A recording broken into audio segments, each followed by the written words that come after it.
Okay, I think we are ready. Mic on, scene on, chat open. Music, maybe too loud, maybe too low, who knows.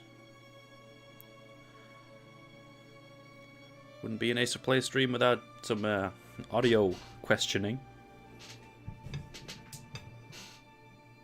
Did that help? Maybe a little bit.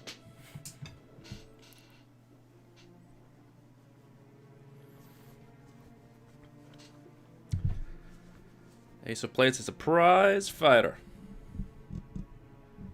That sounds like a compliment, so thank you, Gritty. My man, it's been a long time. How are you? How are things? It has been a long time. A very long time. I'm going to check exactly how long while I answer your question. Things are good. Pretty good. I've been busy. Busy with work. And, yeah, things have been good. Hope everyone else has been doing well as well. Here we go. 32 days and 13 hours since my last upload. That's not too shabby.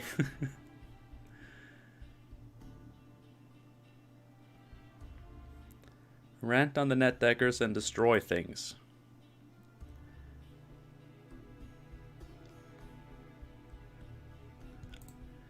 Okay, just so we're clear,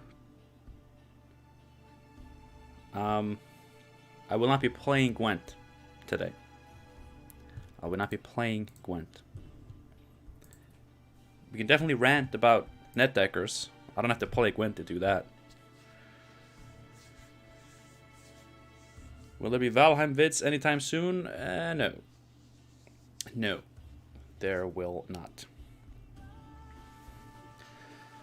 It was fun for a while, but Valheim has really turned into a game that I really enjoy playing. Just without having to worry about talking and filming and recording and all that. Just playing it. I'm playing with my wife. We play, usually on the weekends, because during the week, like I'm dead. I come home from work and I'm dying, at best. So you are here now, right? Where's here? I mean, I'm here. Hi. When the world needed him the most, he came back. Well, if the world needed me to play Gwent, I'm not back for that. Yet. But I sure as hell am here. Hi. Good to see you. How are things? Things are good? Things are good. It's alright if you're not playing as long as you're fine. Thank you. I started becoming more fine after I stopped playing. But hopefully the playing will resume at some point.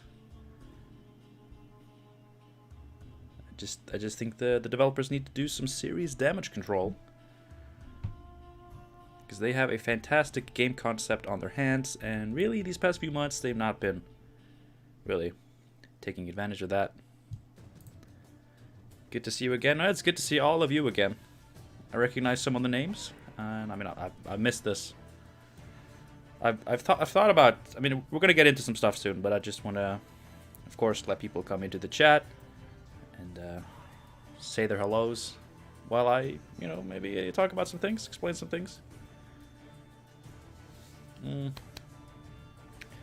What the hell was I gonna say?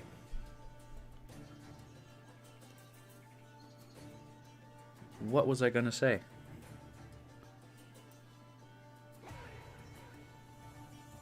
I have no idea.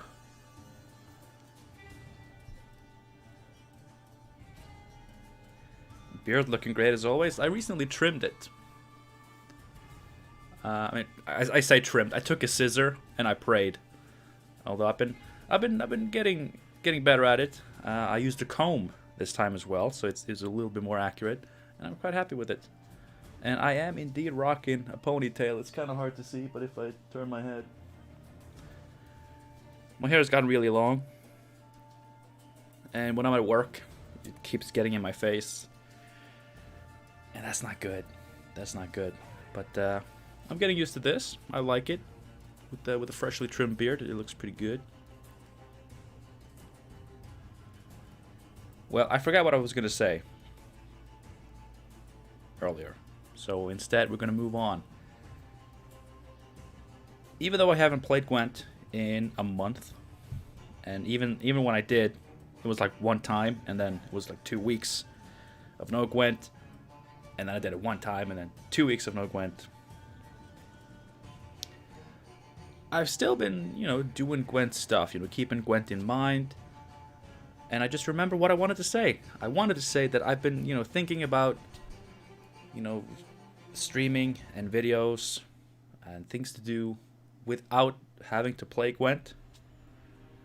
And I've never gotten around to it.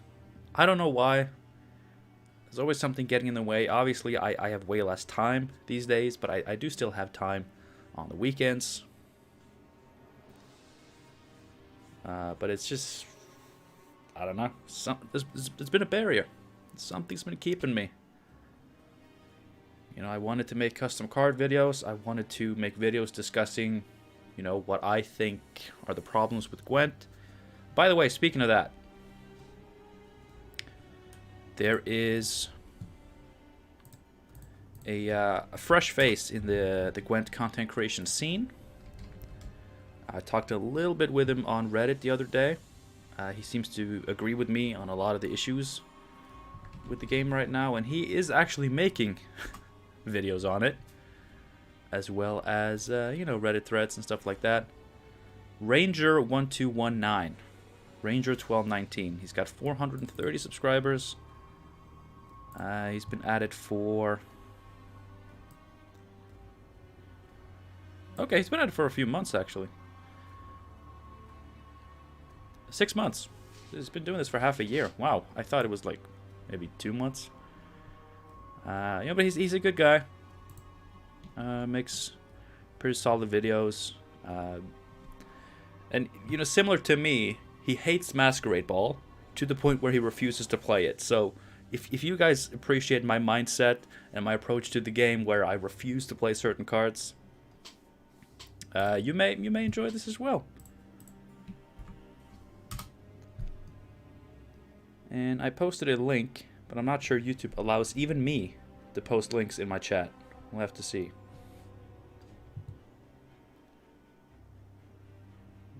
I think it worked. Alright. Anyway, like I said, I've still been keeping Gwent in mind quite a lot. And I've been trying to rework cards. Just as a pet project. I've been doing it for a few weeks. I've got practically nothing. I've got very little. Because designing cards the way that I want them to be is extremely difficult. So I do not blame the developers for not having made every card the way I want it to be. Because, it's been weeks and I have like 1, maybe 2. And that's not very good. That's not very good. It's been a lot of fun. I've been experimenting with different concepts, trying to make archetypes feel more flavorful and synergistic. And like I said, I have like 2 cards that I'm pretty much done with. I've been working on Druids mostly, Druids and Alchemy. Because I had some ideas for it, so I thought, you know what, I'm just going to start there. I have some ideas. And I got quite a few more ideas as I was doing it, which was great. I mean, that's a good sign when you're doing something like this, which could potentially be a very, very big project. It's a very, very healthy sign that new ideas actually pop up along the way. So I'm going to show you those 2 cards, because I think they... First of all, I'm proud of them. Like, I think they're cool. I want to show them off. That's the whole point of doing this in the first place, is to have something to show you guys. And at least have something to share. But also, before we get into you know, trying to make some new cards, and, you know, if you guys have ideas, feedback, some input, that would be much appreciated. Because I think part of the reason I haven't gotten that far, even though it's been at least a couple of weeks, is that I'm just one man. And, you know, I have an idea. I work with that idea. If it doesn't work, like, it's my idea. This is what I'm working on. So getting the input from outside would be very helpful. And these two cards that I have, that I'm going to show you, I promise, real soon. I think they do a good job of representing what I'm going for. And I think they'll help show you guys what I'm looking for with these reworks. Yeah. So I'm going to get them up. I have all the Streamlabs scenes set up, I believe. James Bezabella, hello. Welcome. Thank you for joining us.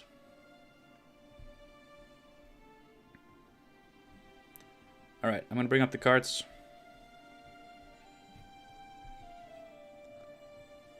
What do we got? We go here. We go here. Is it on screen? Yes, it is. Crow Clan Druid. You know, right now it's a pretty solid card in the game. Like, if you can line up two beasts, which is not that hard, it's an easy 8 for 5, which is really what Skellige has been known for. But and also it is fairly flavorful. When you look at the art, obviously, she is surrounded by beasts. You know, she's helping them. She's boosting them, as they say. The Legend, good to see you too. Thank you for joining us. So the current ability, it's powerful. It's flavorful enough. But I wanted to do more. I always want to do more. So it's still a 4 for 5. The current stat line worked out pretty well with what I was trying to do. But now it spawns a crow and damages by 1. You know, because she has a wounded crow on her head. And then at the end of each turn, she will heal a random allied unit by 1. So it's an engine. Of course. If I had it my way, every card would be an engine and the game would be bad. But she starts off being worth 6 points, which is pretty good. But of course, she's still only a 4. She's easy to kill. And also she uses healing as her engine effect, which, as we all know, healing, not the best mechanic. But I want to make it good. It's one of it's one of the many unique things about Skellige. You know, they have healing, and it's very fitting for druids. And alchemy. That's just, it's nice. So I'm fairly happy with this one.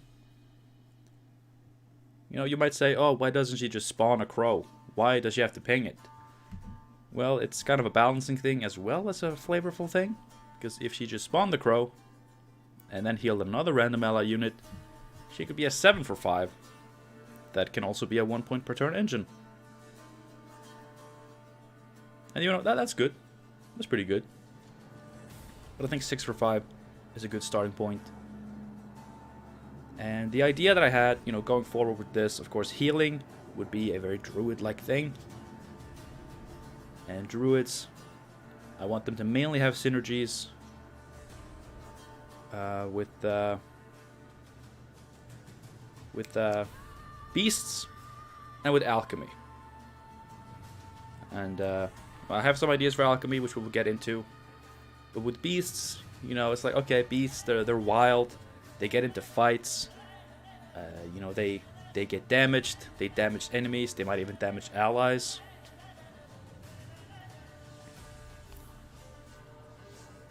One armor would help it stick.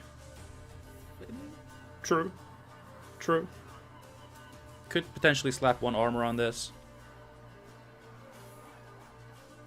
She doesn't really look that armored, so it would be kind of strange to work that in. But yeah, you know, we do have to think, you know, of course, gameplay-wise, it's got to be a playable card. But you also got to think maybe it's not that much of a removal priority, you know? But yes, Skellige Witchers and Druids will have more synergy with this. That's the idea, more synergy. More synergy, just sprinkle that synergy everywhere.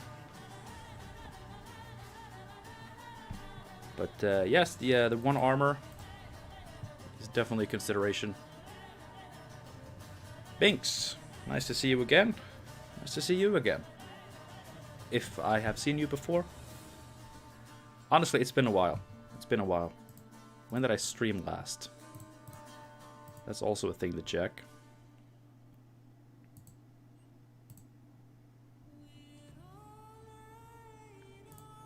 My last stream was... Really? January 23rd. I mean, that seems appropriate. Yeah, that seems right. That's a long time ago. Alright. You still seeing the card? Good. So that's one. Now the other card...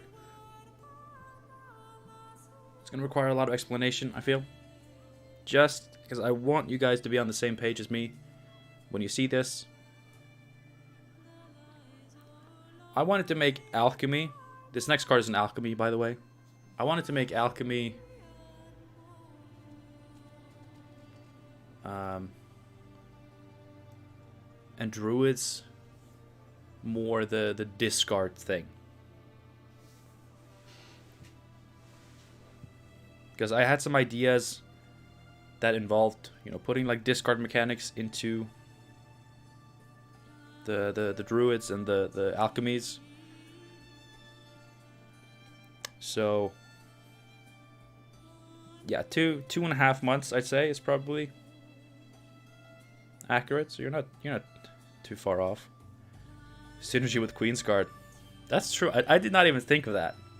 Like honestly, I did not think of that. But obviously it was intended to you know, have more self-wound going on in Skellige and have, you know, the more self-wound you have in Skellige on cards that are efficient, the better healing becomes, right? And Queensguard is a fairly efficient self-wound card, so. And, you know, when I make Queensguard decks, you know, I prefer to just fill them up with lovely ladies. You know, strong, powerful, independent women. And this would fit the bill. Fit the bill. But yeah, I wanted to make Alchemies and Druids. More the discard-based stuff. And I have some ideas. And one of them is kind of a callback to open beta. Skellige got a new card. It's currently a neutral in the game, but it's a terrible neutral. It's one of the worst neutrals in the game. It is an alchemy, but it's terrible, and it's neutral. And I think I had a pretty good idea for it. So, Crow's Eye. For those who don't know, which I imagine could be a lot of you. Hello, favorite streamer. Aw. Hi, thank you. I wouldn't even call myself a streamer because of how rarely I do it, but I mean, it happens. And if I'm your favorite, I mean, how can I argue that? For those who don't know, Crow's Eye during beta used to damage the highest enemy unit on each row, and there were 3 rows back then. Damaged each row's highest unit by 4. So if you hit for full value on all 3 rows, it was a 12-point card, which is what bronzes usually went for. But then the damage was increased by 1 for each Crow's Eye in your graveyard. And also in beta, we could have 3 copies of every bronze in your deck. So you could have 3 Crow's Eye in your deck, and if you hit for full value and played all 3 of them, you know, they would hit for 12, 15, 18. If you had Triss Telekinesis, you could get a 4th one for 21. I mean, you're kind of reaching for straws, because obviously your opponent would have to have units on all 3 rows for all 3 or 4 Crow's Eyes and so forth. But it's kind of a cool card. And I kind of brought that back. It damages the highest unit on each enemy row by 2. I did not want to have the damage too high. Originally, I had it at 3, but it didn't spawn crows. But now you can see it spawns a crow on each allied row, and it damages the highest unit on each enemy row by 2. So for full value, you get 8 points. I want to power creep bronzes a little bit more. So if you think, wow, this is a pretty solid, easy 8 for 5, that's good. I want to power creep bronzes a little bit more. And the damage is increased by 1 for each Crow's Eye in your graveyard. But the card has Doomed. So you can't just play a Crow's Eye for 8 and then play a Crow's Eye for 10. You'd have to get it in the graveyard without playing it. And I have tested this. I have discarded a Doomed Neuromancy, and it does go in the graveyard. So that works. You'll have to discard it or move it to the graveyard somehow. And you're kind of, you know, making a more concentrated dosage of Crow's Eye, because it's like this poisonous plant, right? You're making a more concentrated dose. You're kind of stockpiling them. And like I said, I want to make alchemy more the discard-based shenanigans. So I added, like, when this card is discarded, spawn a crow on a random allied row. You know, it's not quite, you know, a Tursek Skirmisher, 4-point body, but it's a playable card in its own right. So it's kind of just like, you know, kind of good.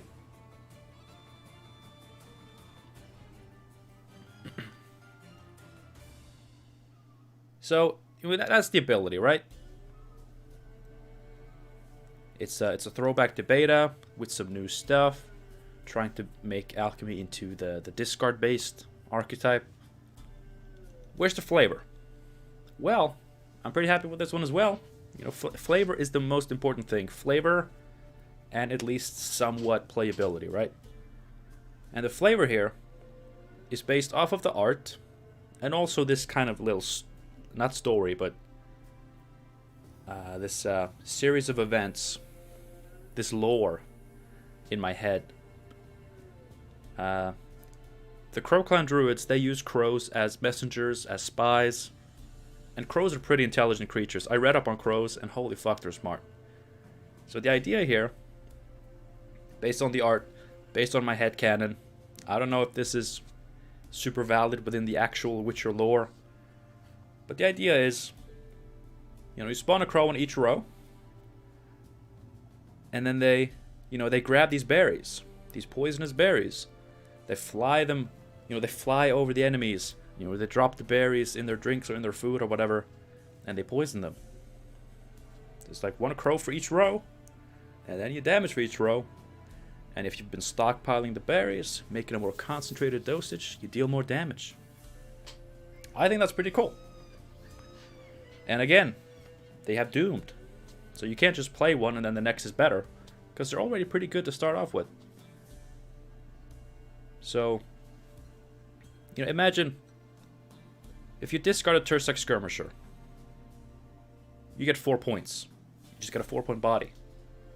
But here, you get a 2-point body, and then you get 2 extra points, potential points on your, you know, subsequent Crow's Eye plays. And you can play, you know, you have 2 in your deck, you discard 1, play the other. You can discard both and play a 3rd one with Triss. I'm thinking about doing either a new card or a reworked card that will, you know, something similar to Hattori, the way he creates a trap from your starting deck. Maybe something that creates like a bronze alchemy card, or even just a straight up alchemy card. Because much like traps, alchemy cards are generally very low provision. Like we have Sigdrifa's Right at 9 provisions, And then Trial of the Grasses at 8. But like the really playable ones besides the Griffith's Right, they're like 6s and 5s. So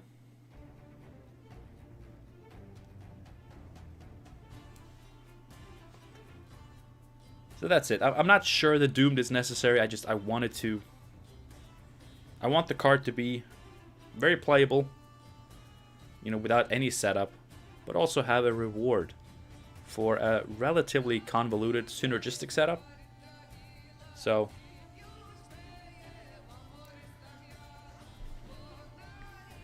let's see. Let's see what you guys have to say. Where have you been? I've been here. You know, I've been here not wanting to play Gwent and busy with work. That's where I've been. Good to see you back. Thank you. Thank you. What if we had an alchemy that was something like boost an ally unit by 4, then purify it and all its copies? Cheap Flaminica setup. Maybe. You know, I like the idea that the card itself is only worth 4 points. Which, even if it was a 4 provision card, would be bad. But then you have the Purify. And the sequencing, the synergy. You know, you're required to play another card. A 7 provision gold in this case. To get the rest of your points. But overall, it could be worth it if you have a lot of crows.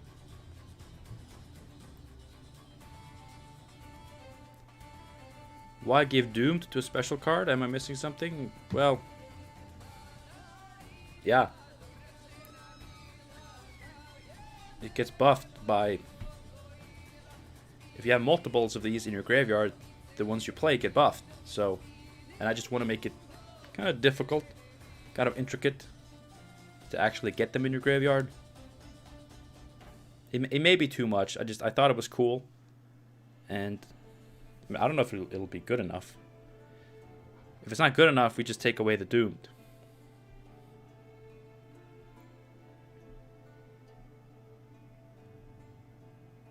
Your voice is so soothing for me. I'm currently practicing in AIM Lab while listening to you. AIM Lab, what's that? Never heard of that. Choral Synergy. That too. I have been thinking of that. I don't know if I want Coral to stay the way she is. But obviously, she wants you to discard special cards. But the only cards currently you're incentivized to discard are units. So, these are all cool and all, but how are they supposed to buff my Warrior Skellige deck? They're not. Not even close.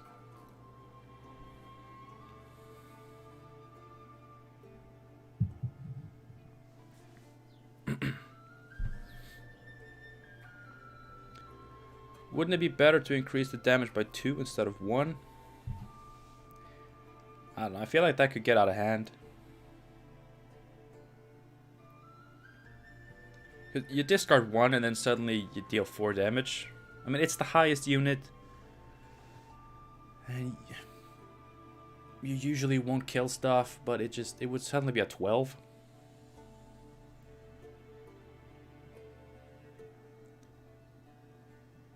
This card seems OP at unconditional 8 for 5 with conditional 10 for 5. That's the point.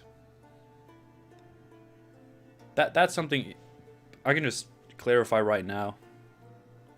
If I'm going to keep doing this, if I end up keep making streams and videos of my custom cards, custom reworks, and I will be clarifying this, you know, multiple times if I end up doing this.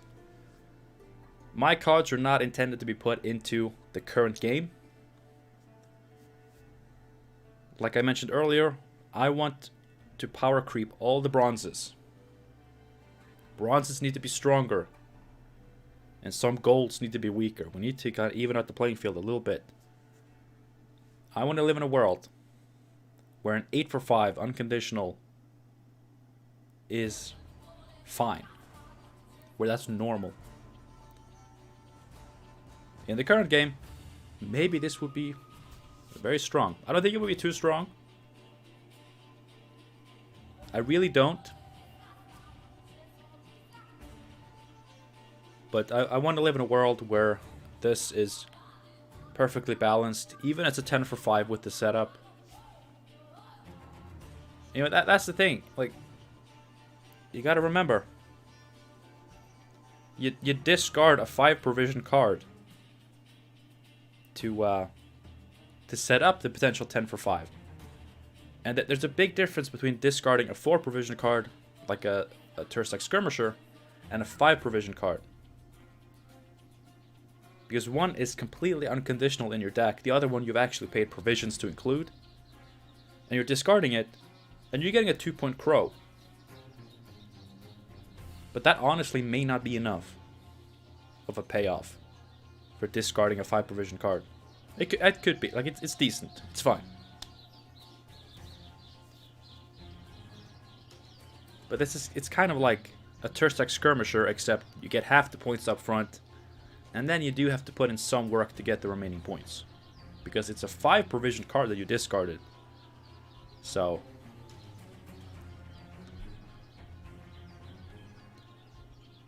it's a good Triss Telekinesis target. You know, if you discard both copies, you can play Triss into this for a 12-point Crow's Eye. So she plays for 16, but that's with a lot of setup. And again, it's kind of like a Tursag Skirmisher split up.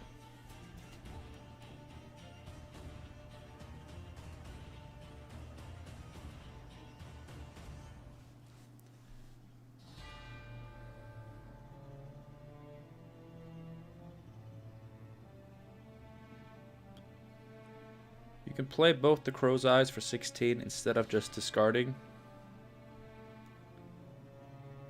for a total of 12.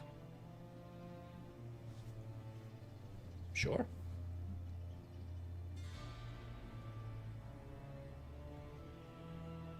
That works.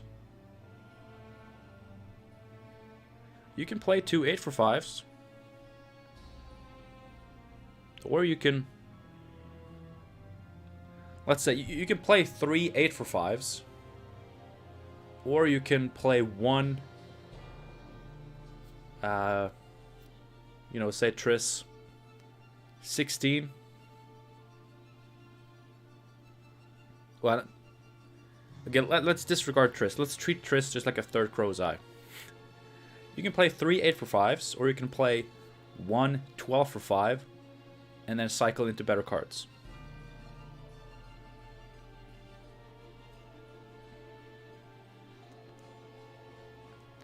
Make a special card that spawns a unit when discarded, a bear abomination specifically.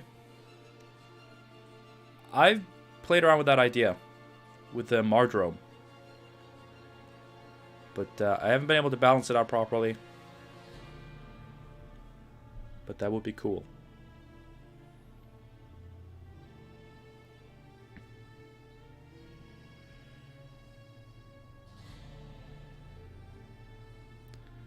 But yeah, row stacking, armor, shield, unitless. There are ways to play around this.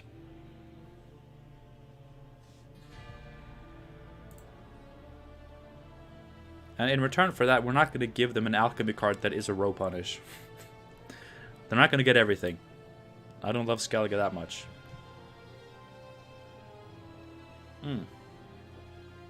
Okay.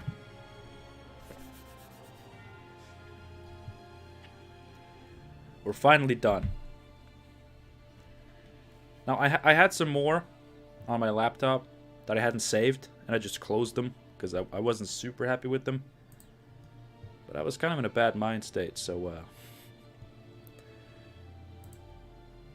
that could be kind of the reason. One of the ones I had was Crowclan Preacher. You're seeing what I'm doing here? No, because I did change. There you go. Now you can see my process. Yo, Ace, welcome back. Thank you. Unholy Rite, Doomed. Boost an allied unit by 6. When this card enters the graveyard, spawn a bear abomination in an allied row.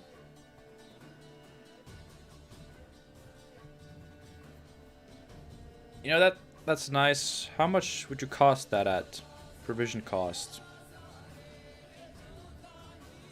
Because I did something similar, but I thought it was like really strong to just get a 6 strength token by discarding a card. But if the card is expensive enough, like I think it's warranted. So I'm a process. You're not seeing my folder, no. Good. It's private. I have a lot of Gwent art. For all the cards I've been working on, I have the art saved on OneDrive, so I can just access this right here. There we go. This is a Skellige card. It's rare. We do like this. Playing any games today? No, not today.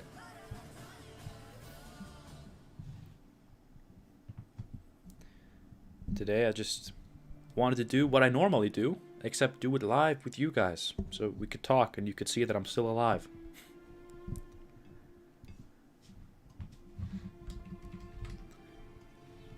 So I already have like an ability for this that I want to try to work with.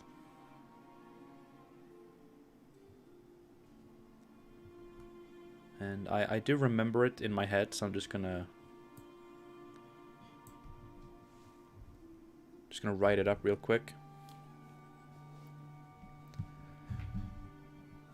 Let's see, a 6 for 6 that you discard, that you can discard for Bear Abomination. Maybe. I mean, if it was a gold, a 6 for 6 gold. Like now we're talking. Alright, so what I thought with this was deploy, return a bronze alchemy card from your graveyard to your hand. Then discard a card. Whenever an alchemy card enters your graveyard, we don't capitalize boost. Boost self by 1. This is the idea I had. This is the only type of ability that uses discard without actually drawing a card that I could come up with. But I think it's kind of fair. And it, you know, her engine ability, it's fairly intact with what she's doing now. There's no bonded boost self by 2. But she will also boost when you discard alchemy cards, not just play them. Except for if you play Crow's Eye, of course. It's a kind of anti-synergy there.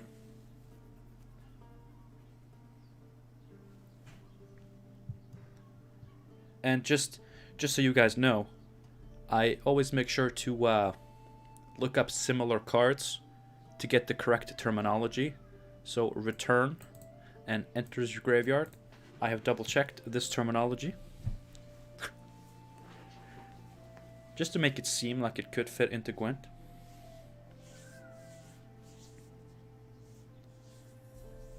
Is it particular alchemy or random? You get to choose. Bronze only, but you get to choose.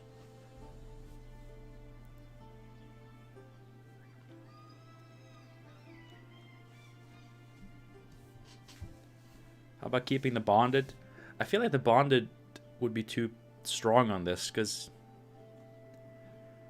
I mean, if you discard an alchemy card with the effect, it'll boost up to 5 immediately.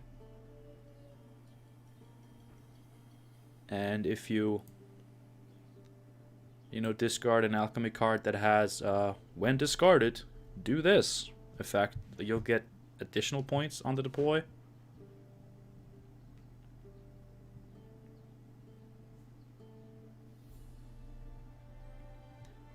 Make it 3 for 5 and keep the bonded.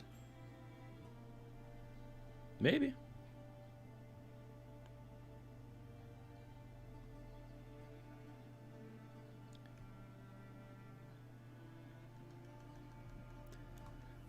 That's a consideration.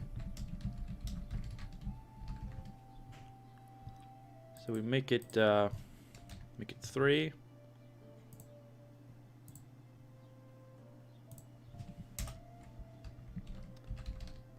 And bonded. Boost self by 2 instead.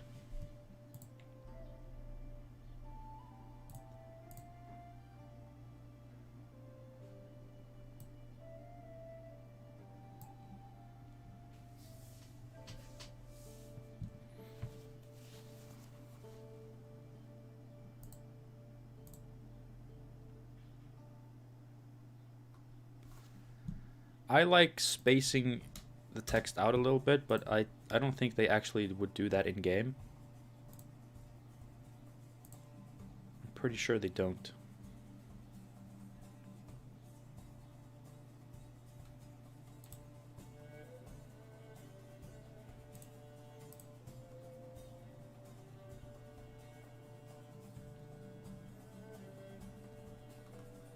I mean, they kind of do when it's like this.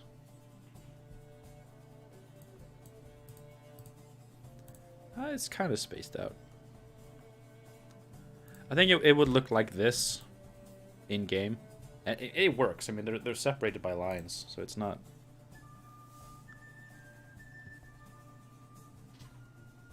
I think there's no need to add an explanation for already existing keywords.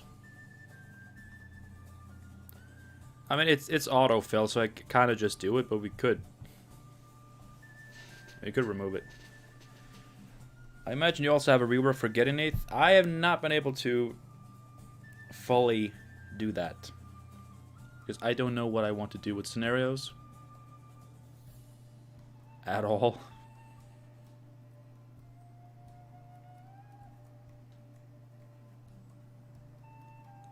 But that's what I'll have to get to later.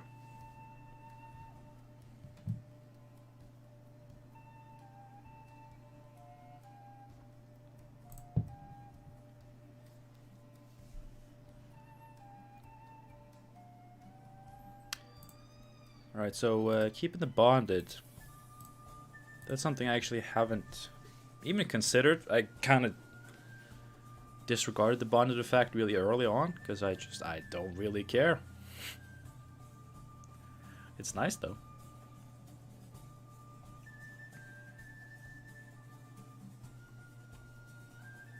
I have had iterations of this where it was 3 base power because I was scared at the possibility of it going to 5 immediately. That's pretty insane. But now you need bonded to get it to 5. Otherwise it just goes to 4, which, you know, is where it's currently at. It would basically be the same card. Except slightly better with bonded.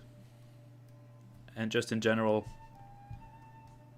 could be better depending on what you discard. I'm not sure.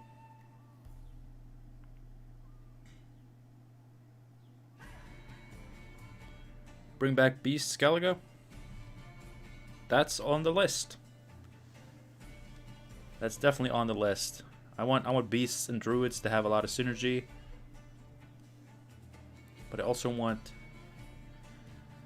Beasts to have synergy with you know, Cultists and Berserk.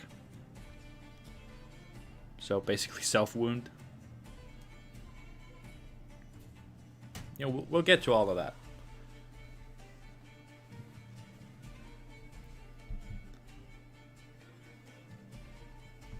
Would you move to Poland if CDPR were to offer you a game designer job tomorrow?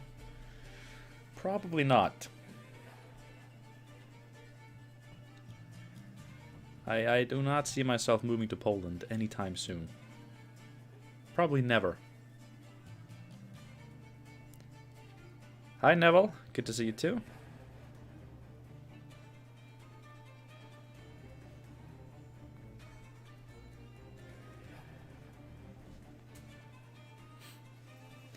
Alright, so what I usually do is, you know, if we don't have any more immediate ideas for this, I just leave it open. Open a new tab with gwentcard.online.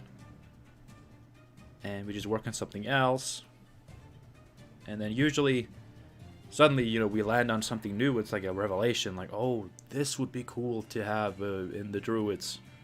And then we go back to this and potentially change it to go with it. And I like to have, you're seeing this, right? Yeah. I like to have this card database kind of divide cards that, you know, are done or like semi-finished, you know, put to the side. And of course, the stuff we're actually doing. Remember when cultists used to boost themselves by the number of cursed or damaged allies? You can try making similar cards. I mean, we have Bear Witcher Mentor.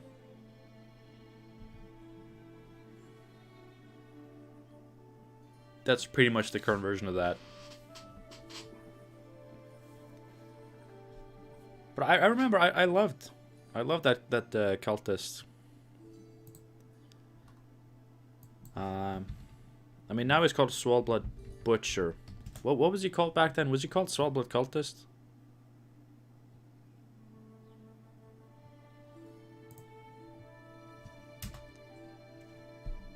Are we doing everything by faction now?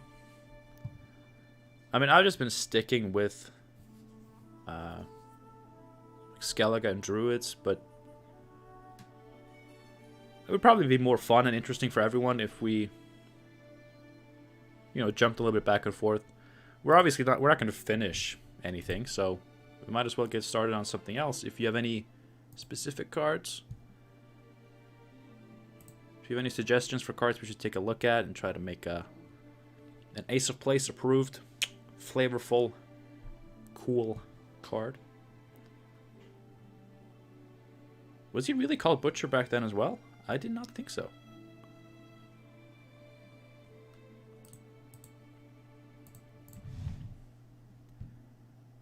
But he wasn't called... He wasn't called Svalblood Butcher.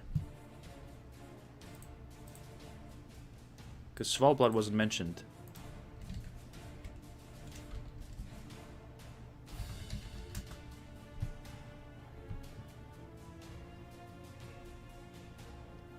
Berserker Marauder. Yes.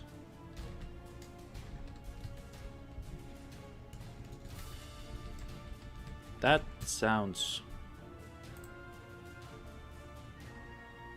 That's it.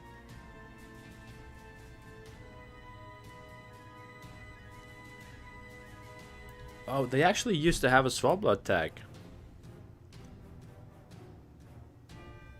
And Skellige units used to have soldier tags. Did you know that? This was a soldier. It was a cursed cultist soldier.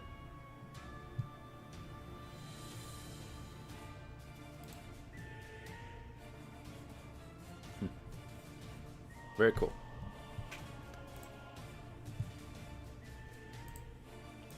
What do we got? Rework trash bronzes. Werewolf. PFI. Maybe a card that summons beasts or transforms others to beasts. Didn't I have a PFI? I mean, I'm not super happy with it, but I think I actually had one.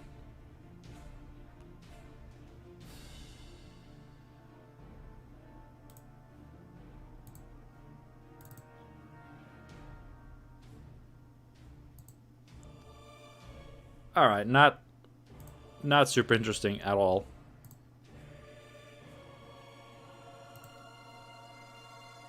This is a semi-old one.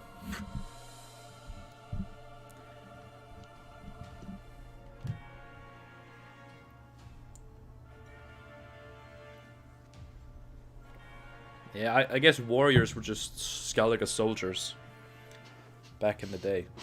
Peasant militia. Peasant militia.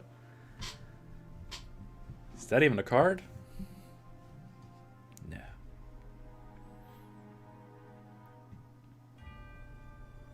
think it's good? I mean, it certainly feels playable. I mean, it's what's he called? Mauler, Eternian Mauler, except instead of damaging by 2, he spawns a volunteer. Same amount of points. It's an order. And, you know, volunteers. It's pretty good.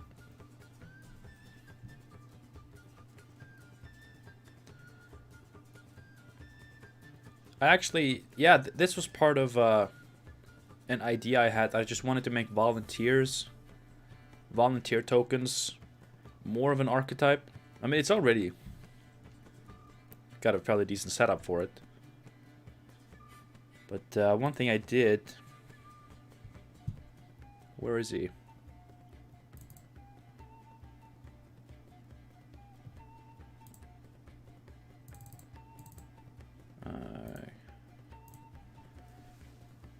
If I close this, can you see it? I gave Voimir the Axel 3 Eyes treatment. I don't think he needs it at all. But it was just an idea I had.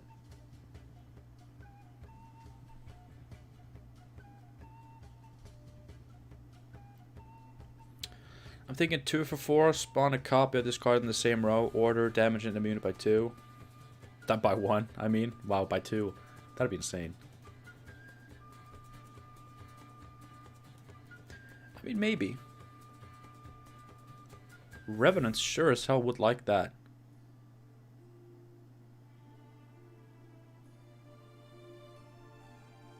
Do you think weather monsters will come back? I mean, looking at what they've done with weather, it really feels like they just...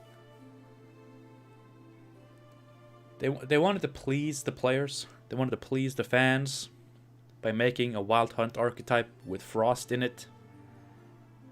But it doesn't really seem like they know quite what to do with weather right now. And it's not the most interesting mechanic anyway, but... A little late, but happy I still got it. How are you? I'm good.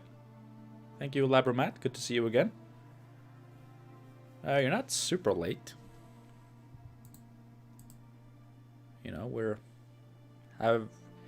I intend to go for at least, you know, the usual amount of a minimum of 2 hours, so we still have at least 1 hour left.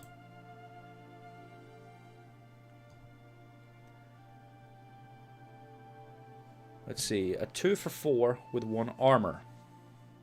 Whenever you play a siege engine, summon a copy of this unit to its left. Resupply, gain 1 armor. Devotion, order, boost self by 2. A little bloated, but it's good. A little bloated? That's a very bloated 4 provision card.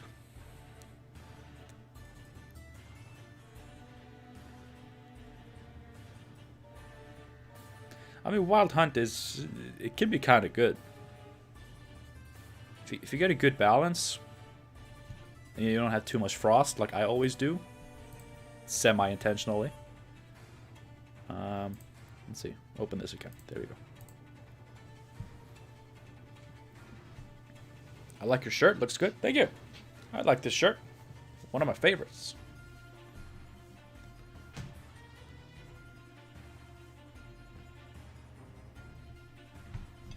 Wyvern. It's just a worse Bruxa. Would make it 2 power for Thrive Curve and 3 damage on deploy. Ignore armor maybe. Rename it into Wyvern Ling. Just make an actual Wyvern card in the future.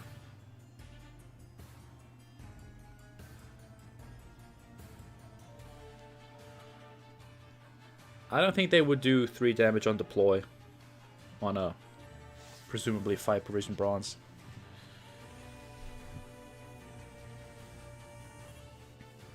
Not without a condition.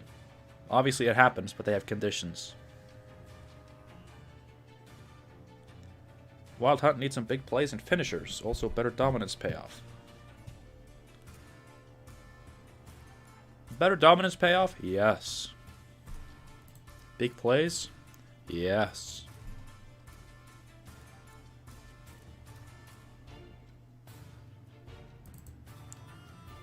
What is this? Ah.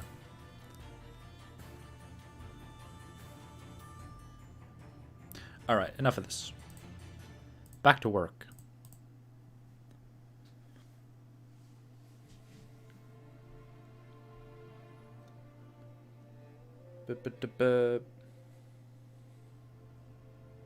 Werewolf. Werewolf. Should we take a look at Werewolf?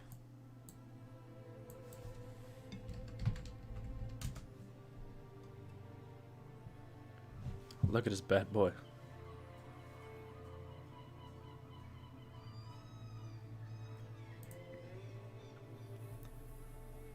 Look at this bad boy.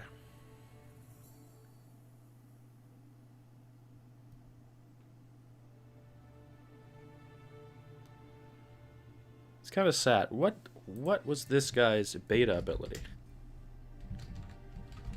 I don't think it was too good, but it was probably more interesting than that. Oh yeah. Oh yeah.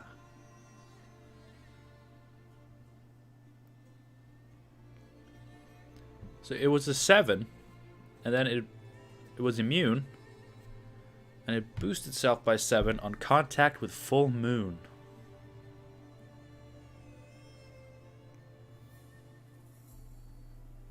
Full moon. That was a thing. Positive robo effects. They tried it with Blood Moon. Didn't work.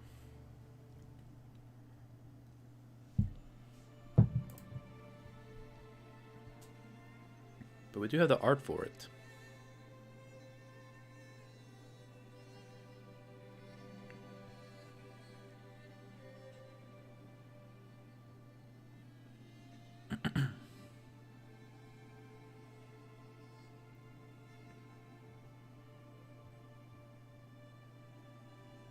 Full moon.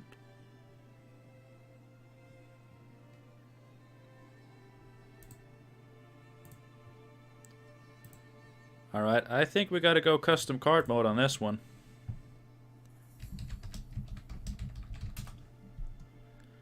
Just gotta see if I can find... That's a GIF. Is there really no just straight up art for it? God damn it.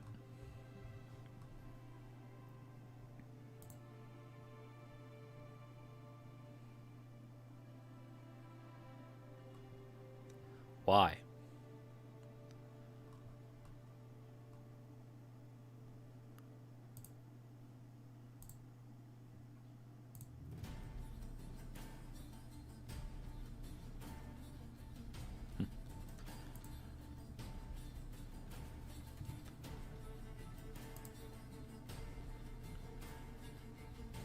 Why isn't there just the still image of this? Why is that so hard? Try Gwent full moon art. It usually doesn't work, but we might as well try. Oh my god. It's very small. It's very small. And it's obviously just it's not the actual art, it's just the screen cap of the GIF on Pinterest.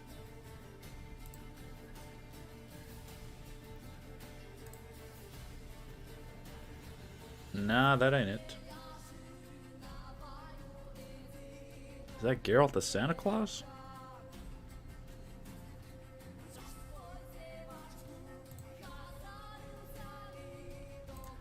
Gwent images. No.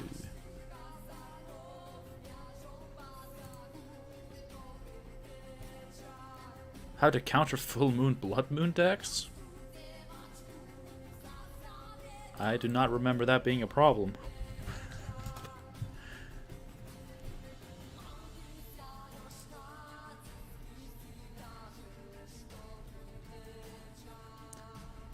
I doubt I'll find it here.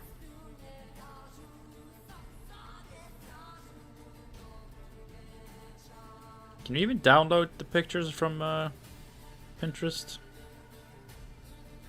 seem to remember having issues with that.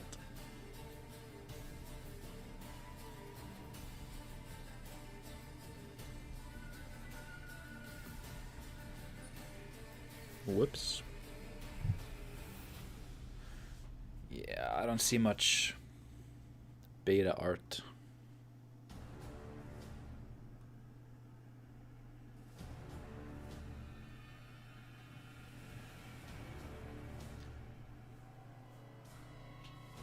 In the Pinterest search engine.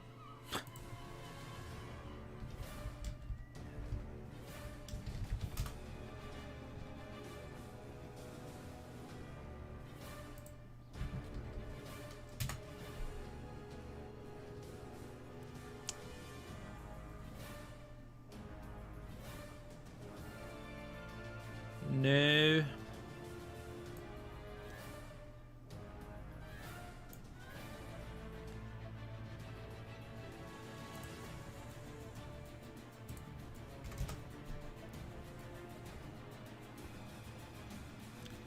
I mean, it was called something else, wasn't it? Moonlight. That was also a thing.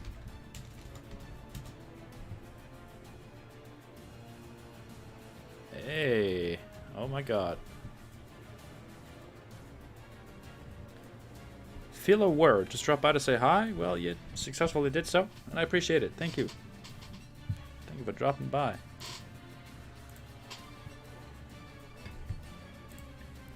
Did we get it? Oh my god. Thank you, Kodan. Thank you. I am not good with the Pinterests. I have very little interest in Pinterest. Oh my god, we did it.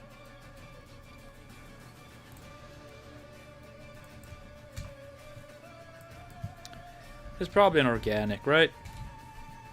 It's just kind of what they do. Let's go with the small card info for now. I mean, the big card is more visible on your small screens if anyone's watching on their phone. It's really all the same to me.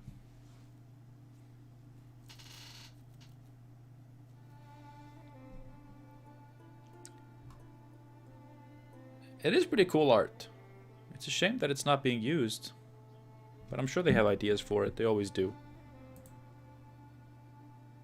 It was a rare card, so we'll make it a rare card for now. Boom. Looks good. So, what the hell do we do?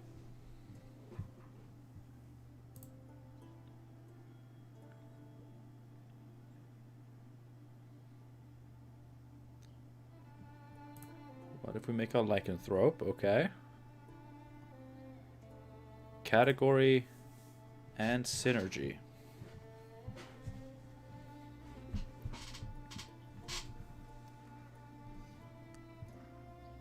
A lycanthrope category.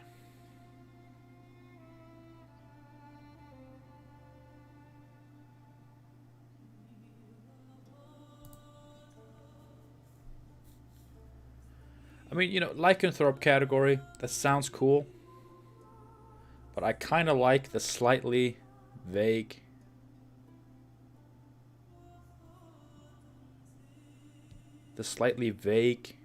tags that we have.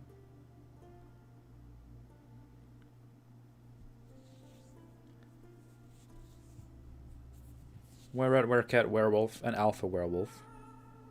You know, sure, they could be lycanthropes, but again, I like the vague tags. They allow things to be more playable.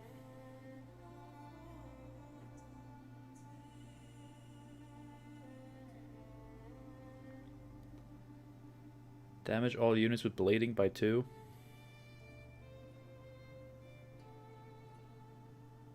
I don't think it should be about bleeding.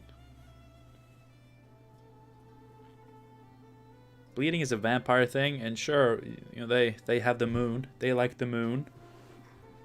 But this is obviously a werewolf type of deal.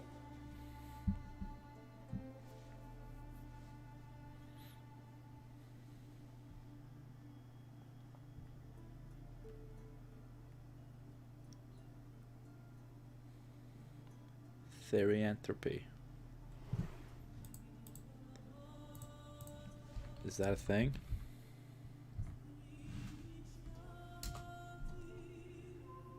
The mythological ability of human beings to metamorphose into other animals. Oh, is that just the general term? Really? That's cool.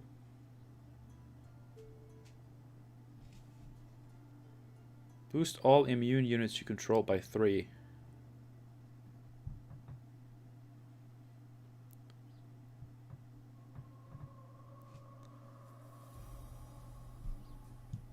There aren't that many immune units.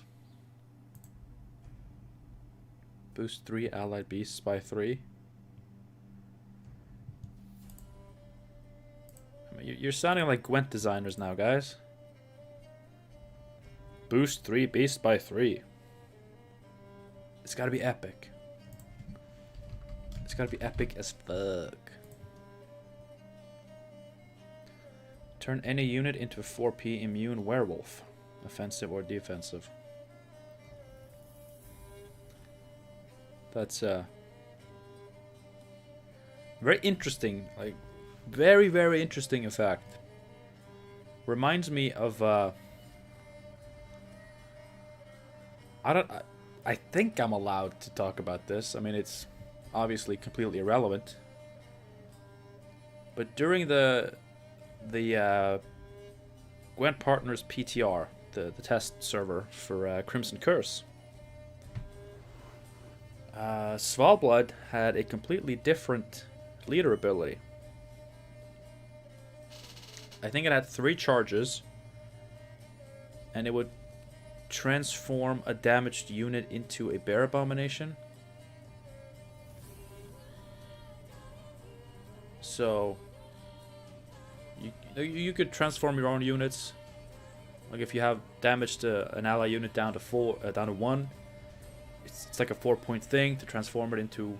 They used to be 5 strength. Now it would be a 5-point thing. But you could use it on enemies. So in like niche cases, if your opponent played a spear tip, let's say your opponent had a T-Bor, right? You damage him to 12 and you could transform it into a 5. So, but you know, most of the time the offensive capability would be completely useless. And using it on your own units, I mean, just look at Arnvald. Like, the card isn't really seeing play. And having a leader ability, just do that thing 3 times without even the base power. But that's what Ursine Ritual used to be. Very flavorful. Much like, you know, your idea of transforming any unit into a werewolf. But probably wouldn't be viable.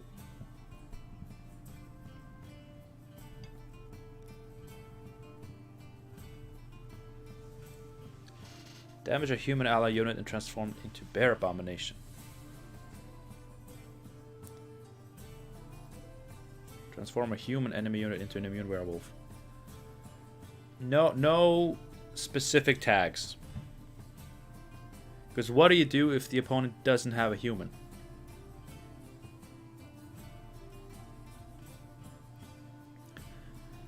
They've made this mistake before in Gwent, and it's not good. Like, the flavor is, you know, through the roof, but it does not work. Spawn a full moon on a friendly row for 3 turns. Okay. What does full moon do?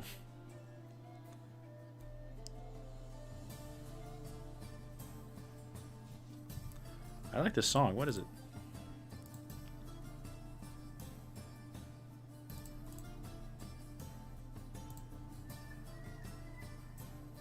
It's Merchants of Novigrad, right?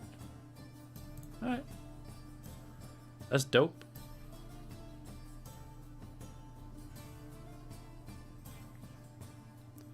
That's pretty dope. Full Moon. Boost a random unit on the row by 2. Boost any werewolf by 3 instead.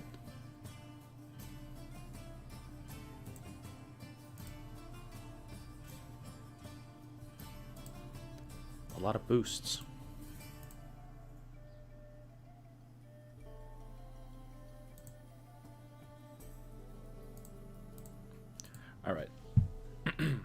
Alright.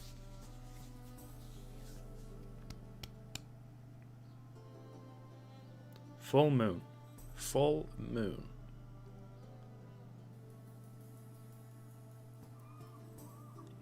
Obviously, it needs to have synergy with werewolves.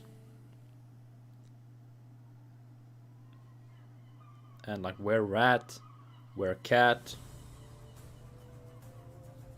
They're all beasts. Synergy with beasts.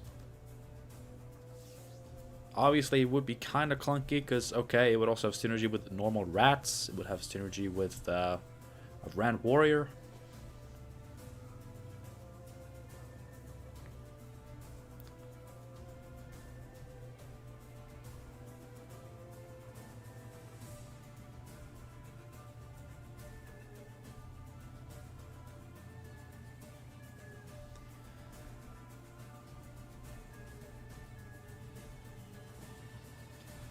Yeah, one thing we need to keep in mind to all the people who want to include the card Werewolf in this card's effect.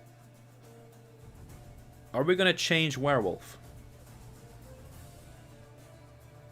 Because right now it's a very much an unplayable card that should probably be changed. So before we get into spawning 15 werewolves when you play Full Moon, you should maybe keep that in mind. Lycanthropes are either immune or work with Deathwish, Consume, Clog. Buff Werewolf by adding Thrive. Okay. What about Necro Warrior?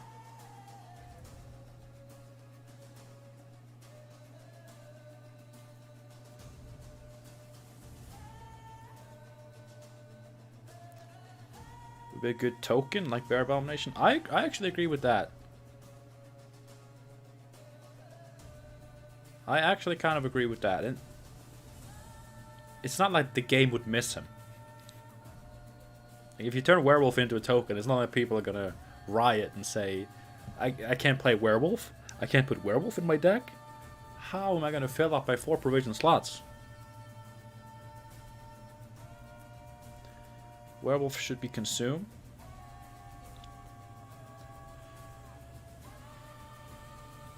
I mean, an immune consumer. Not a bad idea.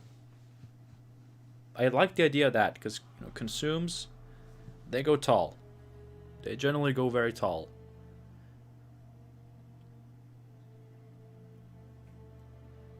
And when you look at the consumers we have, right? It's not like those matchups are super dependent on being able to interact with them.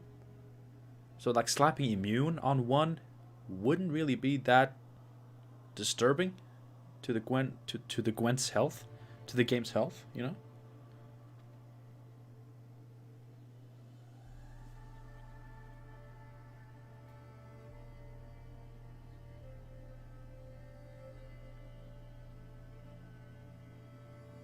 V with immune consume. Alright. I'm going to add another stipulation to the custom cards that I create. They exist in a world where V, in its current state, does not. Besides, when you look at V, the problems with V, it's not really deploy consumes that are super problematic. It's the order-based ones, because they're the ones they can just play V and consume without a care in the world. If it's just a deploy consume, they would have to play V and then actually leave it on the board. But let's assume that we're making cards for the perfect Gwent, where everything is fun, flavorful, synergistic, all the cards are playable, and nothing is oppressive or toxic. It's very unrealistic, but we're just having fun with custom reworks and custom cards. Like, we're allowed to live in this perfect, unrealistic world.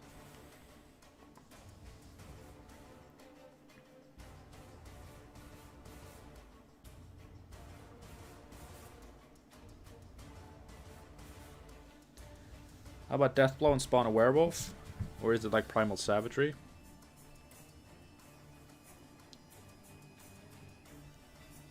It would be very similar to Primal Savagery. The problem with an immune consume, it's not a problem, but it's just something we need to consider. It would be very similar to Lonely Champion.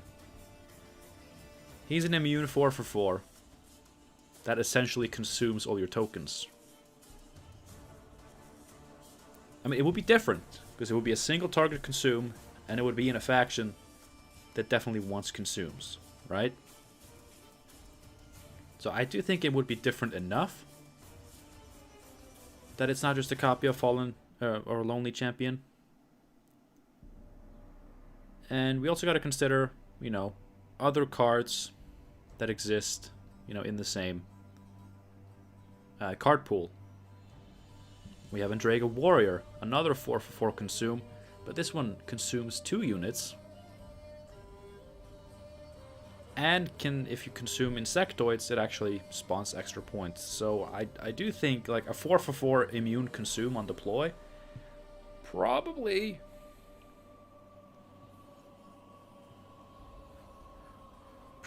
could have a place.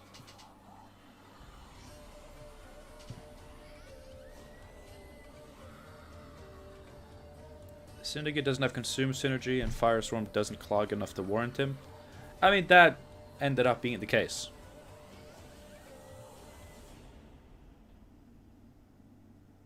We don't have to make it consume only bronzes.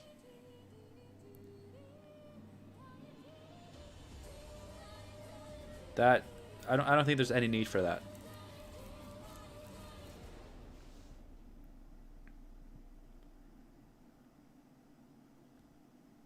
You know, because if you eat an Imperial Manticore,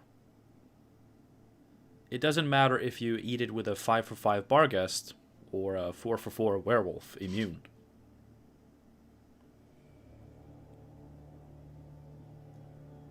It doesn't really matter.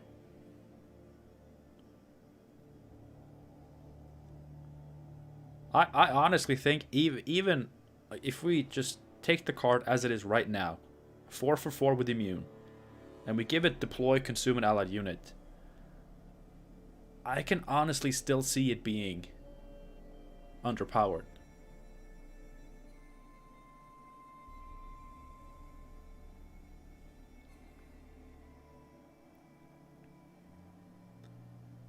We want a card that consumes 1 card per turn from enemy cards that has points less or equal to 2.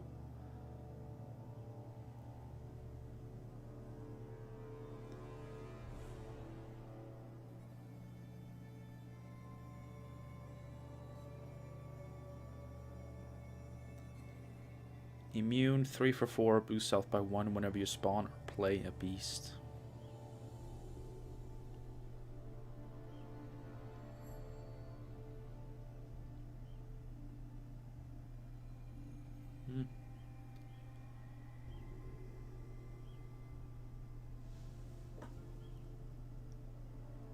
All in Werewolf decks should be something like Revenant decks, where they're constantly biting opponents with damage.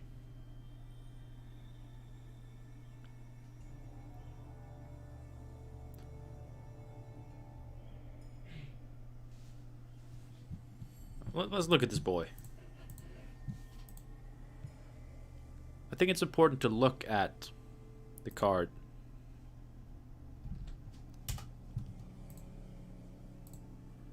I'm even gonna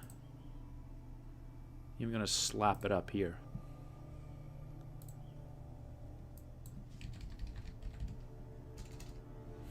Don't mind what I just wrote. It's not relevant. Where did this card go to? Yep, that's fine.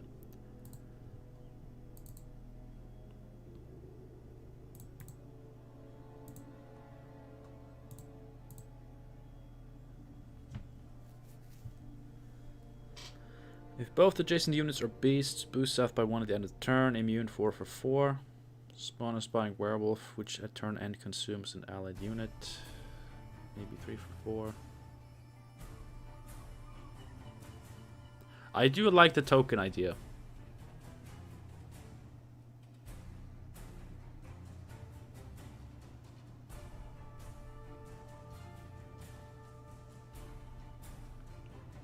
I do.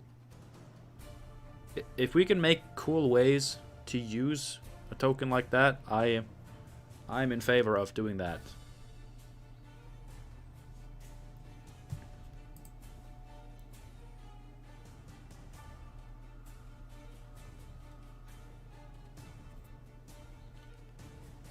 But obviously the thing about a token, sure, you could make a token for just one card, but it's a lot more interesting, just a lot cooler, if we have multiple cards using that token. That's at least how I would like for it to be, so we would have to use it for multiple cards.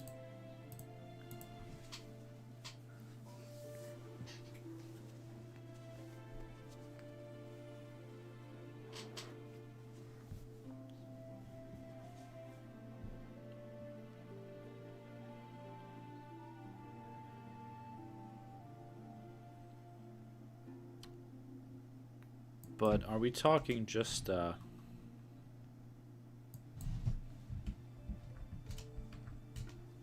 can't see my goddamn keyboard.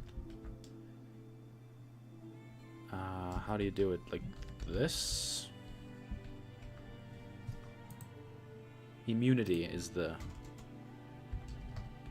thing.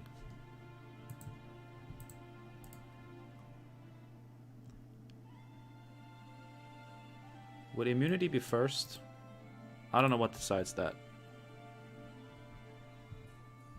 Hello, where were you? I was right here. I just wasn't playing Gwent or making videos.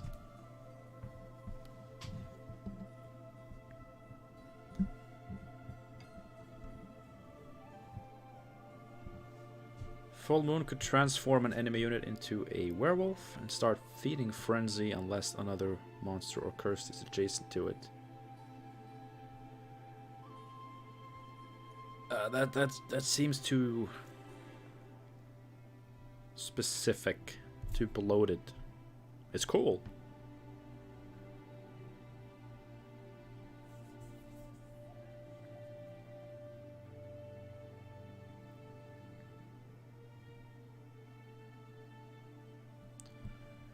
Spawn a werewolf and an allied rogue and spawn Full Moon for 2 turns. Boost all allied beasts by 1.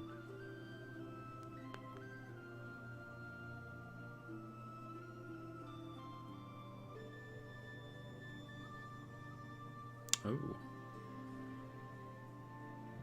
Spawn Moonlight for 2 turns on both enemy rows. Damage a random enemy unit by 2. Death blow spawn a werewolf on a random allied row.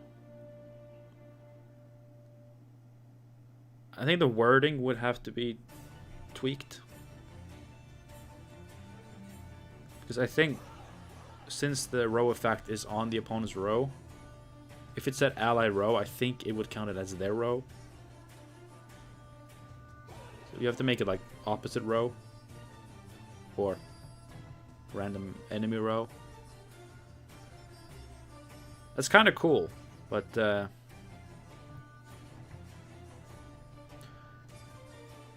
I got 2 turns, both rows, 8 damage, and then suddenly you get a werewolf if you kill something.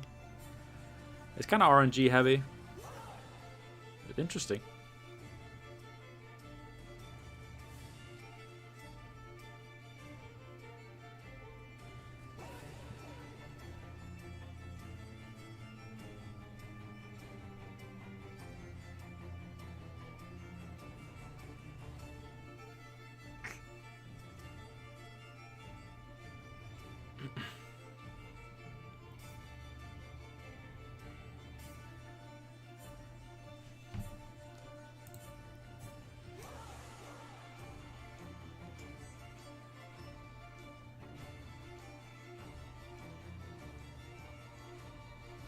A scenario spawning werewolves, wolfpack, and alpha werewolf.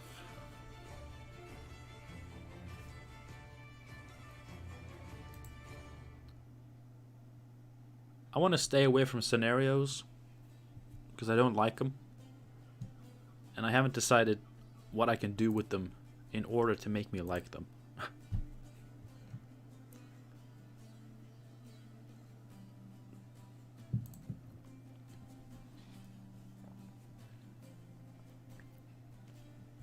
That would be cool though.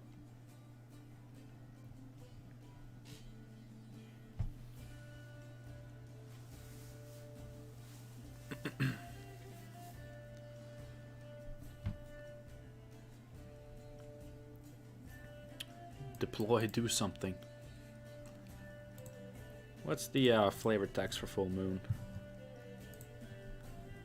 Let's just slap that in there.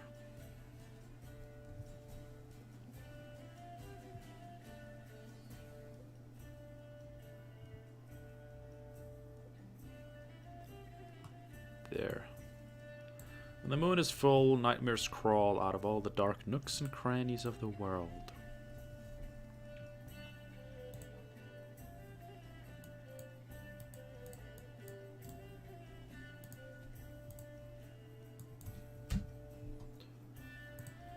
Destroy a unit and spawn a werewolf and boost it by its power. I actually thought of that. So similar to the Overwhelming Hunger Katakan, not Katakan, Ekimara effect, but with a werewolf.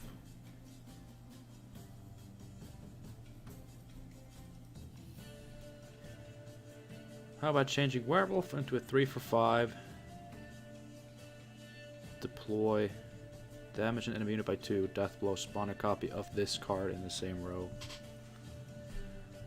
And then full moon will be damage enemy unit by 3 and spawn and play werewolf.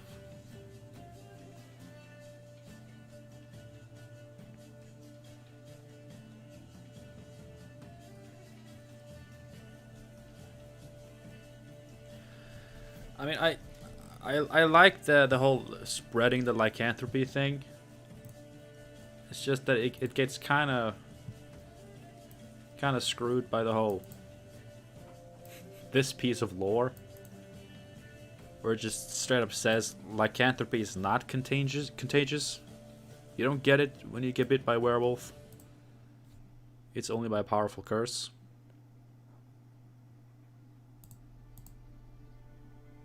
Like if it had been contagious, like it often is in, you know, the media, I would have definitely wanted to do something with that. But because it just straight up says here that that's wrong in the Witcher world, that kind of sucks. We got played.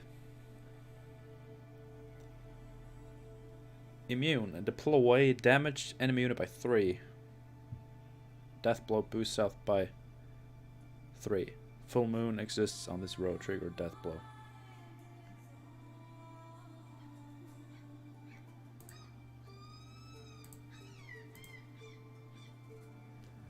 Okay, so for reference,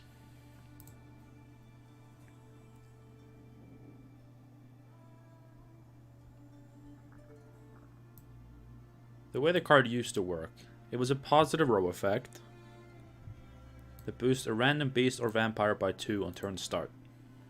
Not super interesting. And I don't want to copy that. But there were cards like Werewolf that got additional effects if they were exposed to a row with full moon or moonlight. I don't remember. I think moonlight is the card and full moon was just one of the things. I don't remember.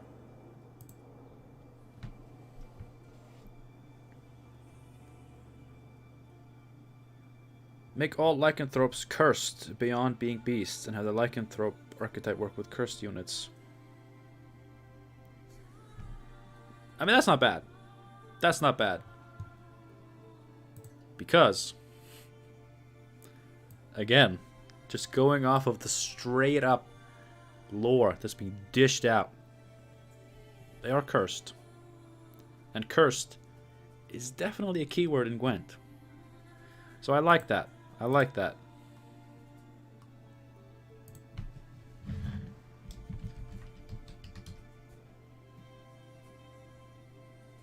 Alright, so if it's going to be a token, we got to do this. But we don't know yet, so... Let's just keep what we know. We know it's a beast. I like the cursed idea. We want to maintain the immunity. For now, I'm just going to slap on this provision cost. Get this mad piece of lore. Straight up in there.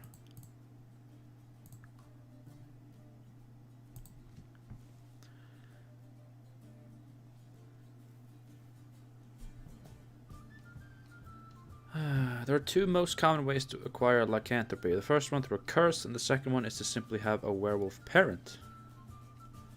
Being bitten by another werewolf, while popular in folk tales, gives only a very small chance of becoming one in reality.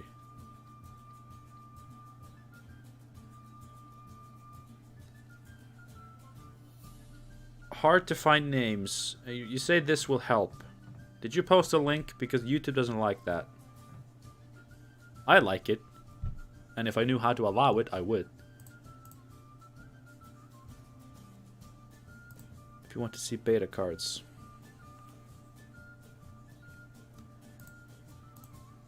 Well, I mean, I see them on the Gwent Fandom wiki. Give lycanthropy to a unit if it died. Spawn a werewolf.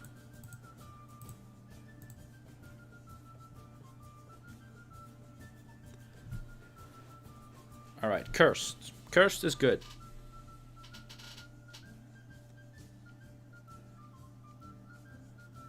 I'm gonna post it like lycanthrope archetype on your Discord now. By all means. By all means, use the damn thing.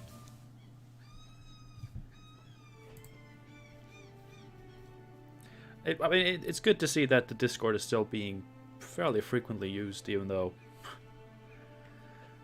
there hasn't been much Ace of Plays to go around.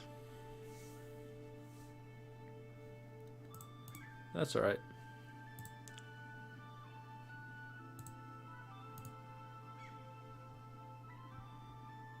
Yeah, some are missing in the wiki. I think there are some cards where just the new versions, the current versions, show up, not the old ones.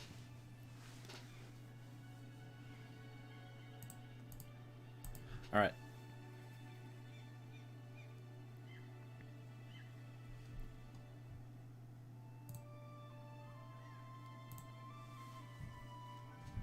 So as far as cursed units, I mean, actually, Adastriga is... She's cursed, right? She's a cursed unit. Okay, so they have Toad Prince and Adastriga. And if we add the cursed category to Werecat, Wererat, and the werewolves, that's, you know, 6 different units, one of which is a bronze, that would have the cursed tag. That almost enough to make an archetype.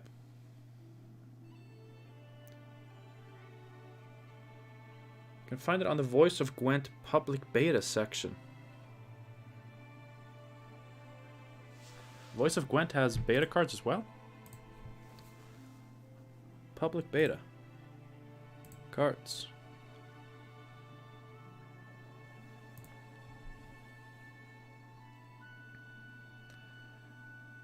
God, remember this? Jesus Christ.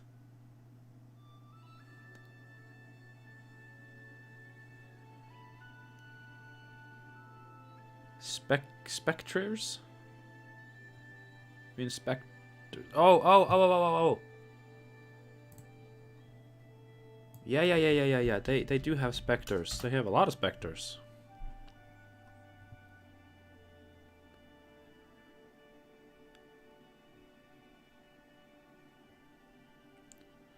I mean, I don't know if, like, Barghest and the Beast are cursed, but the Wraiths are definitely cursed, right? Like, I haven't played a lot of Witcher 3, but there is that Noon Wraith pretty early in the game. She's a cursed woman, right?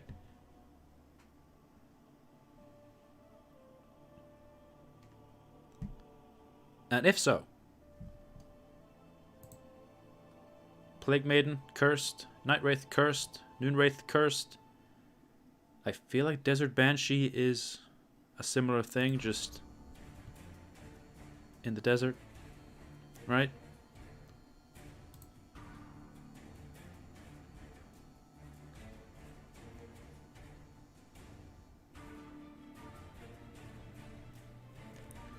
Penitent, is he cursed?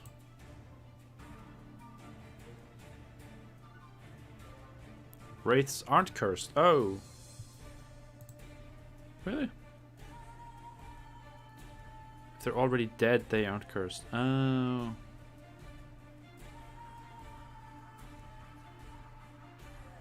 They cling onto life because of the injustice done to them. That makes sense.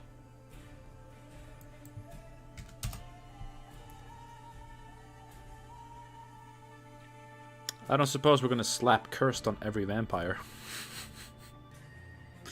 That doesn't seem like a good idea.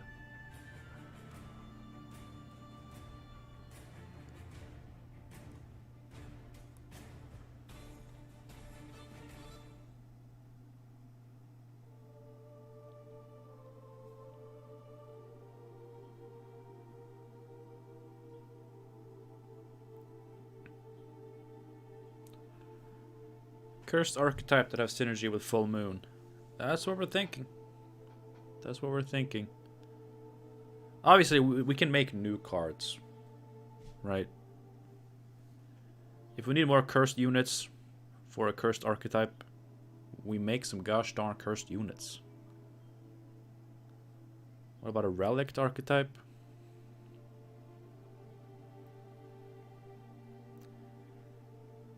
I mean, it could be a thing. It's just I don't think the game is currently set up for it. But it could be.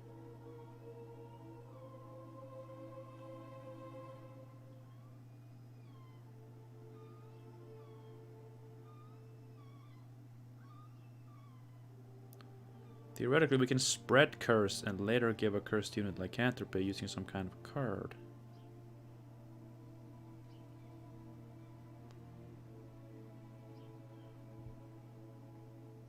What does full moon do? Absolutely nothing. Yet. Yeah, I don't think there's any more potential cursed units here.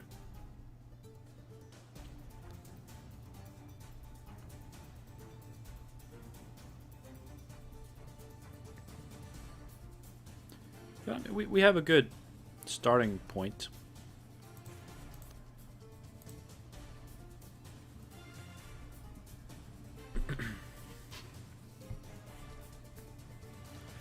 Yeah, we're thinking like were-rat, were-cat, werewolf, and alpha werewolf. Get the curse category. Toad Prince and Adastriga already have the curse category. That's a fair bit of cursed units.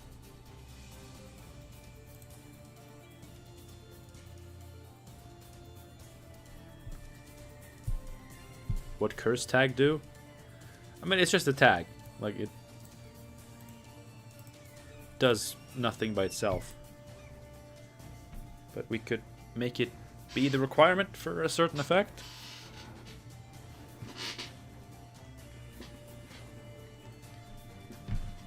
So obviously we're playing a little bit fast and loose with the tags. They're a little bit vague, not super specific. But that's kind of how the game works, and I kind of like that because it just lends itself better mechanically to, you know, do things. Hybrid could get the curse tag.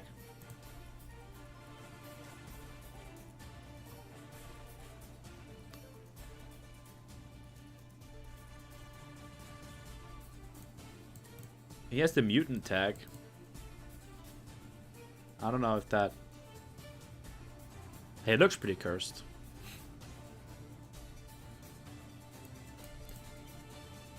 I just feel like maybe there is a distinction between cursed and mutant.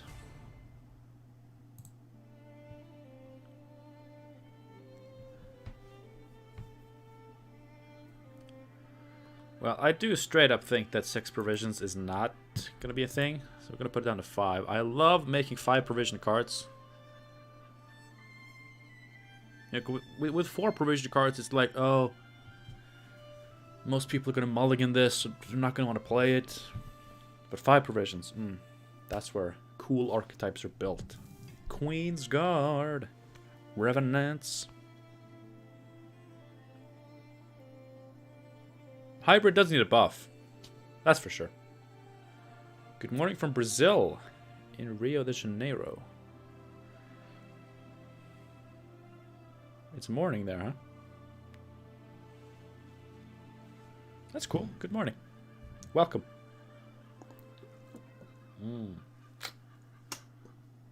Hope everybody's staying hydrated. We're doing the Lord's work. We're doing CDPR's work.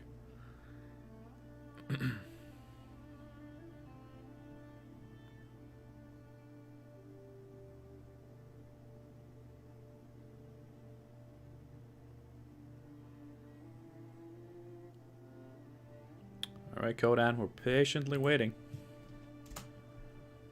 for your spectacular idea.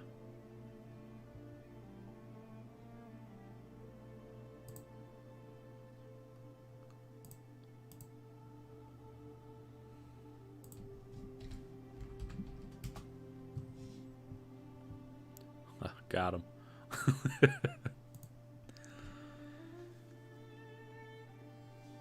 From what I've seen, cards with the curse tag focus on damage and consumes. There's a lot of that. There is a lot of that. Spawn a werewolf in the melee row, then play a cursed monsters unit from your deck.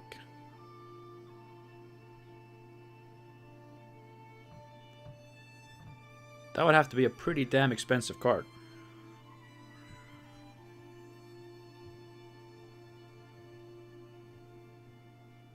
Ten provisions.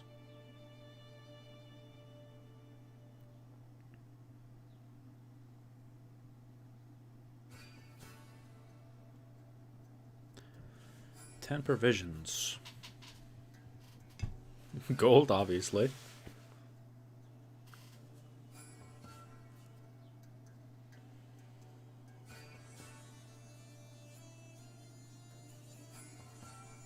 Would it have to be monsters only?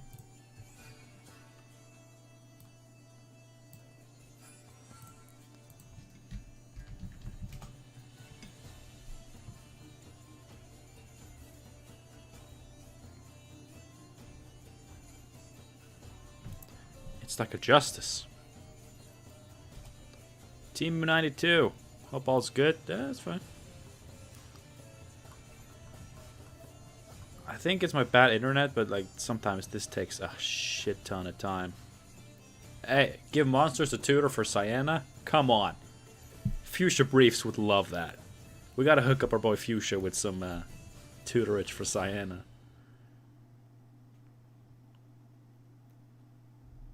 Maybe for hybrid, bonded boost self by 2 instead. I mean, hybrid is a pretty good contender for a bonded effect. I actually kind of like that. That's pretty cool.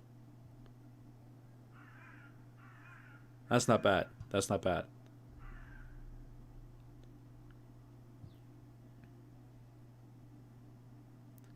Nivellen.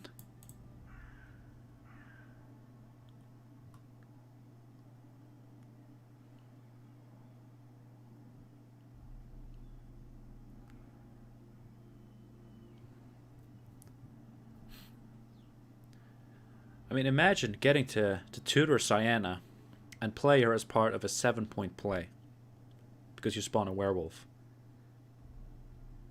That makes it almost okay.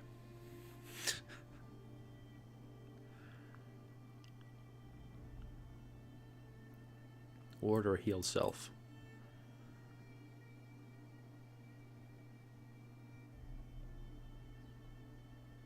She costs 6 now, huh?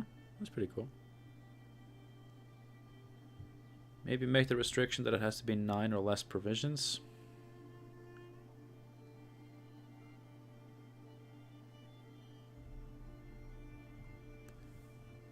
Maybe.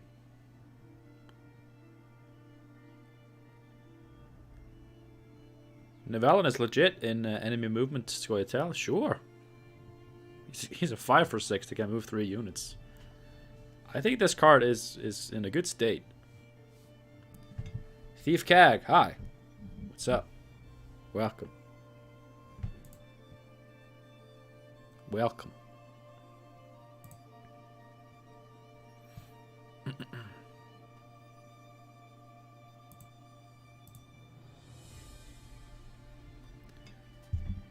It's also important to try to see, does this look like it could be an epic card? It can't be a legendary. Just full moon. That's not a legendary thing. But does it look like an epic card? Because that kind of looks wrong to me. Maybe it's just because I'm used to it being a rare, but it just kind of looks wrong. The boss is back and better than ever. Well, I'm not playing Gwent, so I feel pretty good. I'm pretty good at shit-talking Gwent, but don't get me wrong, I still love Gwent. I just hate playing it right now. Welcome back, thank you. Thank you, thank you. It doesn't feel like a gold card, you know? Just looking at it.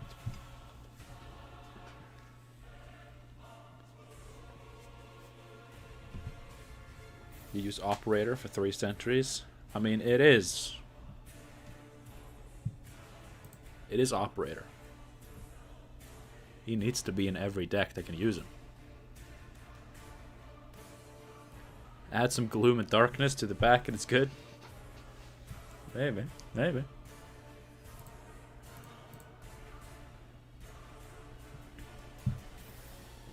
We gotta also keep in mind it's just a full moon. It's not a blood moon, you know? Like that's legendary. The Crimson Curse, the blood moon. It's just a full moon. It happens every now and then. It's a pretty common thing. Why do you hate playing Gwent now? Because I just think the game... Ever since Way of the Witcher, I think the game has been in a very terrible state. And it's just getting worse and worse and worse. And I think the devs need to do some serious damage control on their design philosophy. Maybe some devotion bonus. I'm always open to devotion bonuses. How about we change the name? I mean, we could. That's true.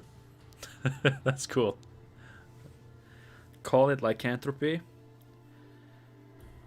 Yeah, we could do that.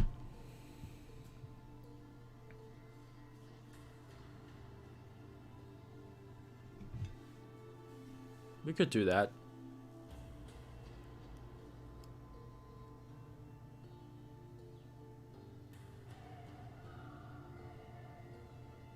But it would be kind of strange for it to work with other cursed units. If we call it that. And even if we call it that other thing that applied to all animal transformations, it would still be kind of strange with certain cards. And also, if the card is just straight up called lycanthropy, you have to transform something into a werewolf. It's just, it kind of has to happen. That's just kind of where it lies. I mean, it doesn't have to have synergy with other cursed units. What am I saying? How about Curse of the Moon?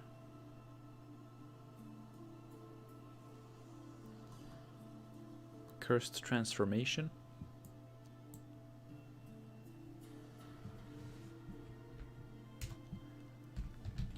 Lycanthropy. Then don't spawn a werewolf. I kind of messed myself up there.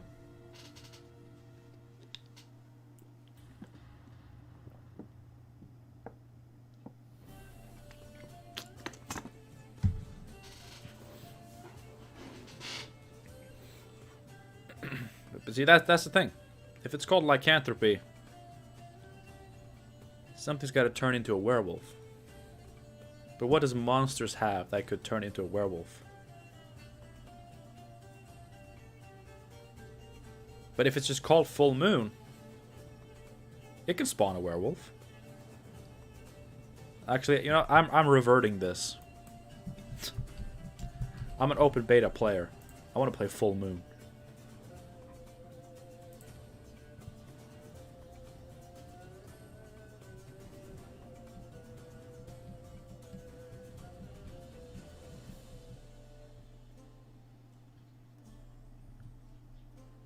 The full moon comes out. And then, you know, the werewolves appear. The werewolves appear.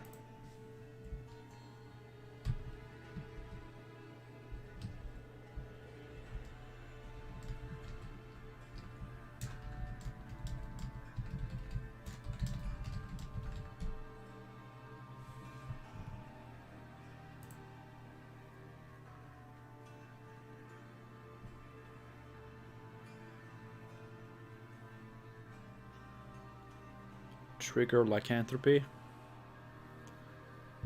But then we'd have to add lycanthropy. I mean, sure. You could have full moon that does something and triggers lycanthropy, which is a cool new status.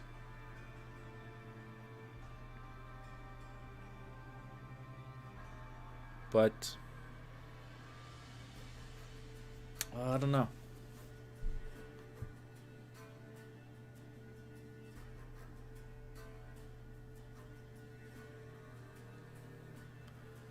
Transform an ally unit into alpha werewolf.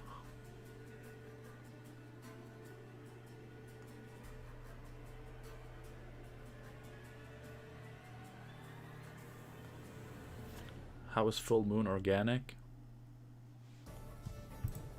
It's a thing that happens in nature. That's pretty organic.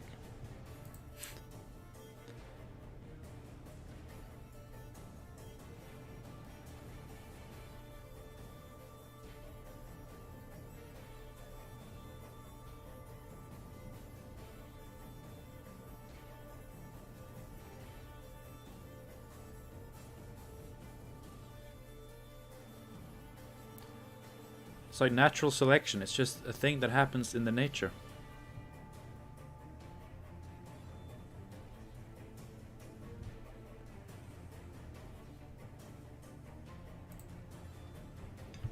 I mean, I don't know. It wasn't organic when the card actually existed, right? I'm not crazy. It actually wasn't. That wasn't a thing. I was so sure that I just saw it being organic.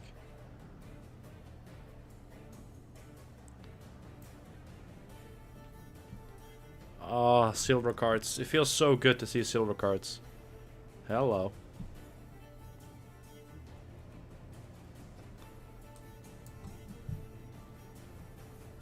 Can I get... How do I choose faction? Is that here? There it is. Oh, look at those silver cards. Bronze cards that don't do anything. Moonlight. Special hazard boon. That does not make sense. Oh yeah, because it made either a blood moon hazard or a full moon boon.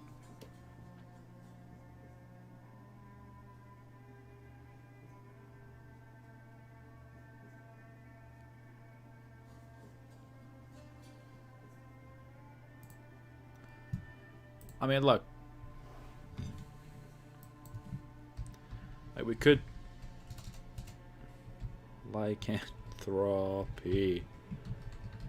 We could do like this, right?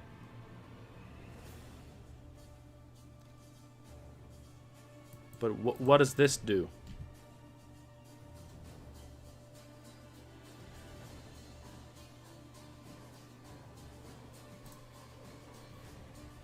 Don't mind this, by the way. I just wrote it in. And we could add curses to the game, but what would it do? It would make this card untutorable within the faction, unless we make a curse tutor. But they already had 2 tutors. And how many cards could become curses?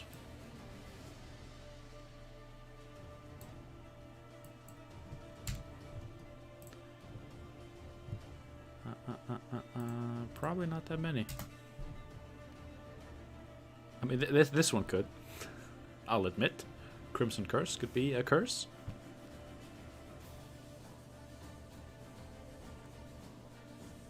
And that's it. So it would be just a random useless tag.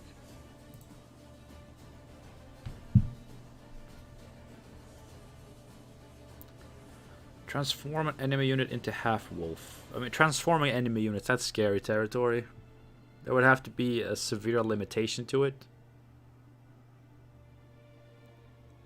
Transform an allied beast into a werewolf. Well, we'd have to make werewolf a pretty insane card for that to even be worth it.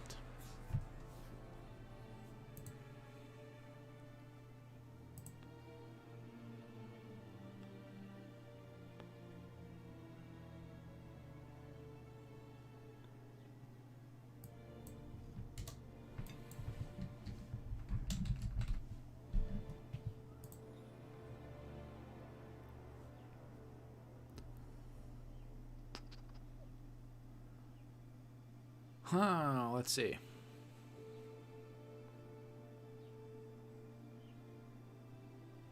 It's always the hardest when you're starting from scratch. Like with the druids and alchemy and stuff, like I've been working on that for weeks, so at least I have an idea of what to do.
Do we need a tutor for cursed units?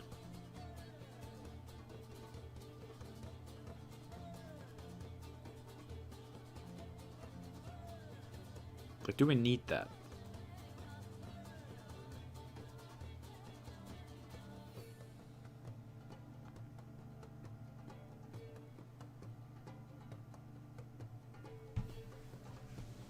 Maybe.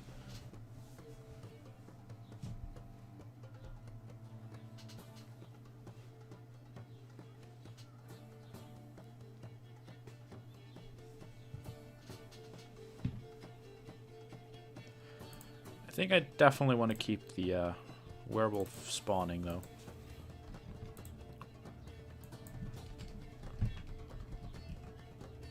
Werewolf.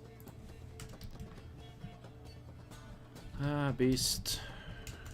Cursed. Immunity. Ba-da-ba-ba-ba-ba.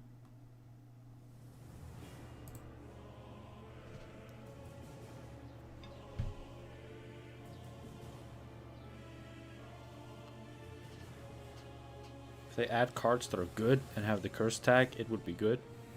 Yes. But why not just play a Neuromancy?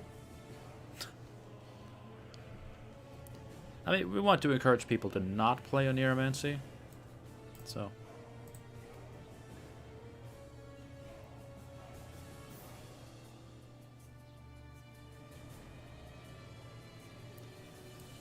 But right now, like, this is very similar to Novigrad Injustice. But that can only play bronzes, and it has a requirement to spawn a unit, so it's...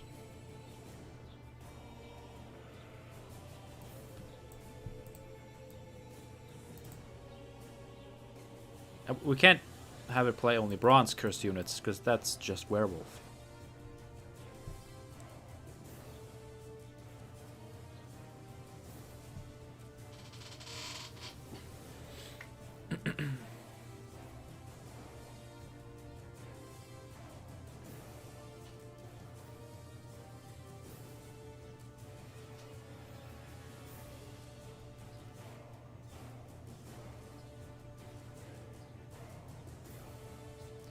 I don't know what to do.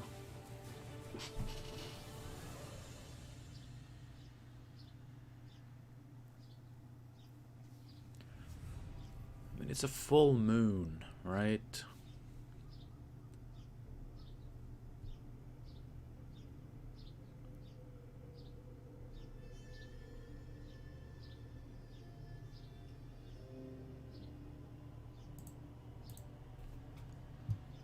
What can a full moon do? Nightmares crawl out of all the dark nooks and crannies of the world.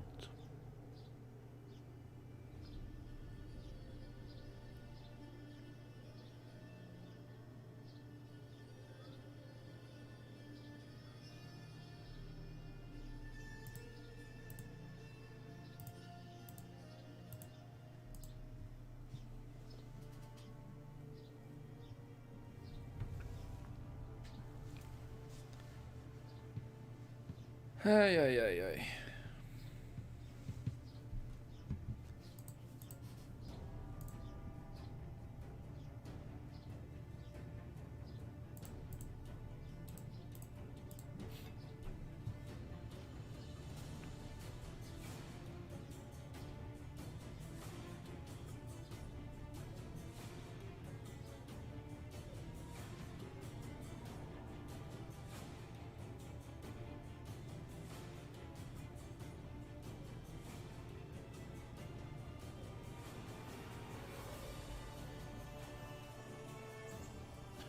Boost all werewolves by 2, but there are barely any werewolves.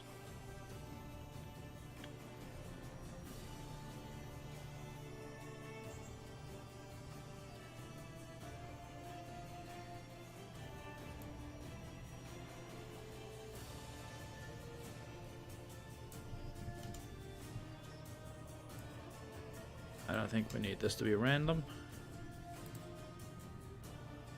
Not when it's sequenced like this.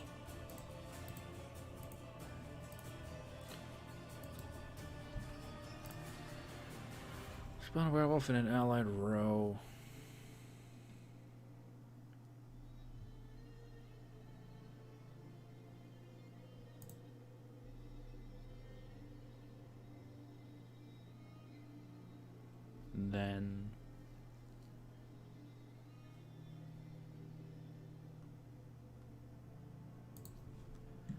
Then what?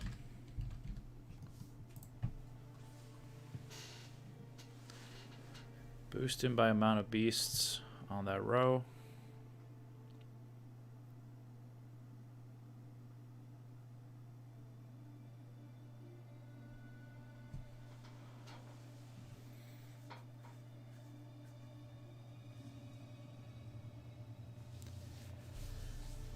I mean, if you have 8 beasts on the row, this just spawns a 12-point immune unit.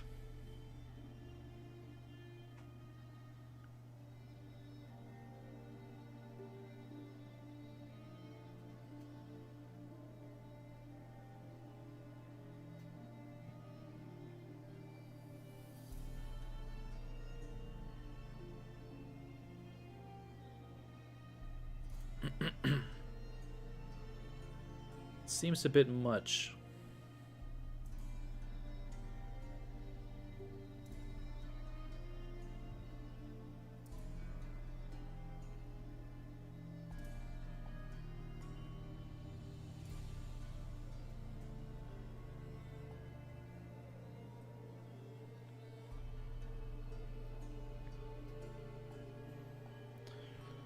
Transform enemy 4 power unit into a werewolf and then seize it.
I don't like this.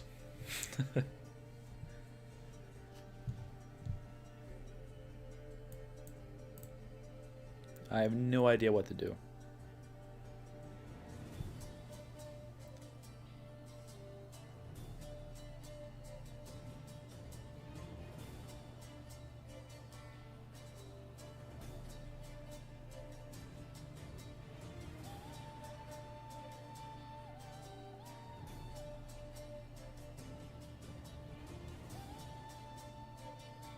Seizing just isn't a monster thing. I mean, yes, Maruna, but she's a seductress of the succubi variety.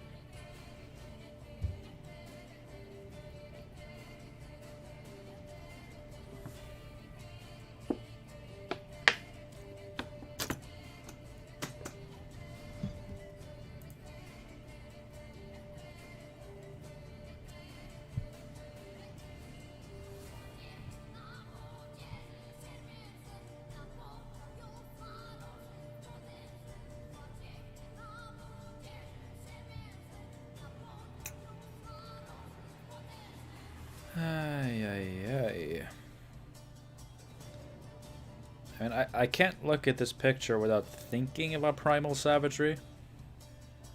I do love primal savagery, but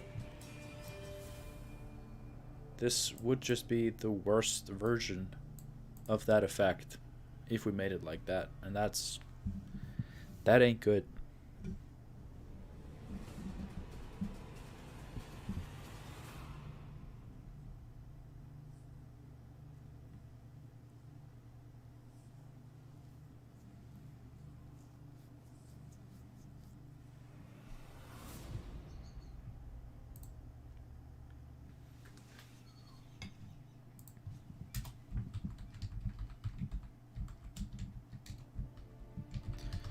Is consume a highlighted keyword? Nothing here has consume. I don't know why I'm even trying that. Consume. Wait for the internet to work. It really seems to struggle with this page.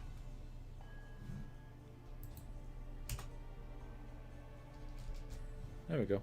Consume is a highlighted word, thank you.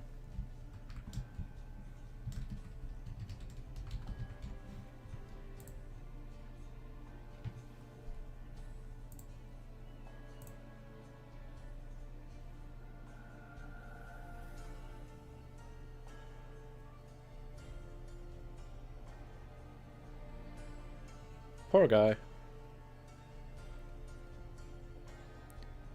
He looks terrified. Or dead. I don't know which. I kind of hope for his sake that he's already dead.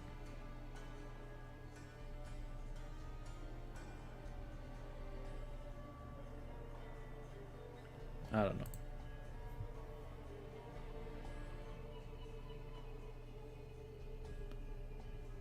Give all allied werewolves vitality 4.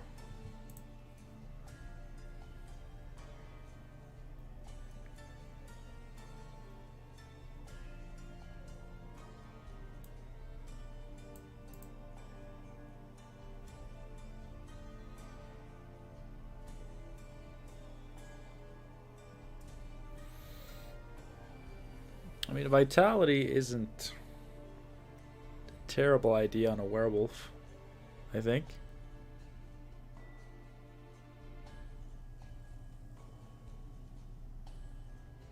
I mean, it's immune, so it just gets to do it.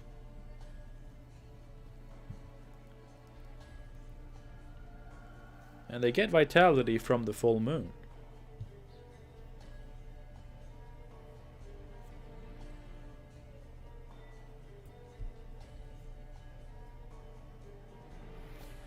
Varan machine gun. Those were the days.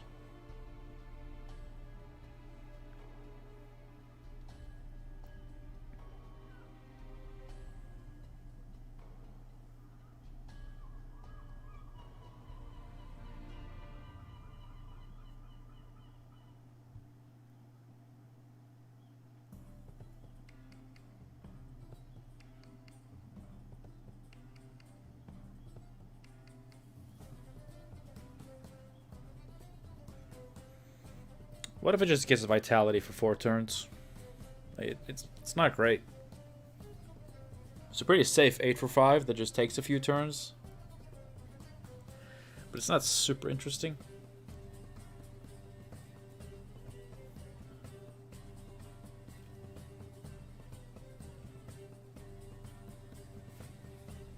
Spawn 2 werewolves. With vitality 2. For 10p. 12 for 10.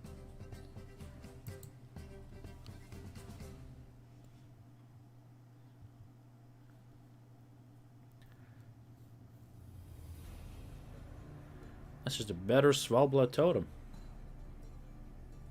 On a special card.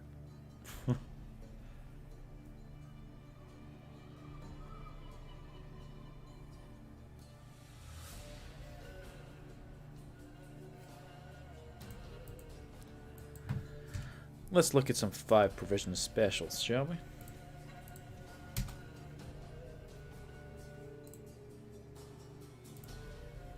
Alright, I went too far.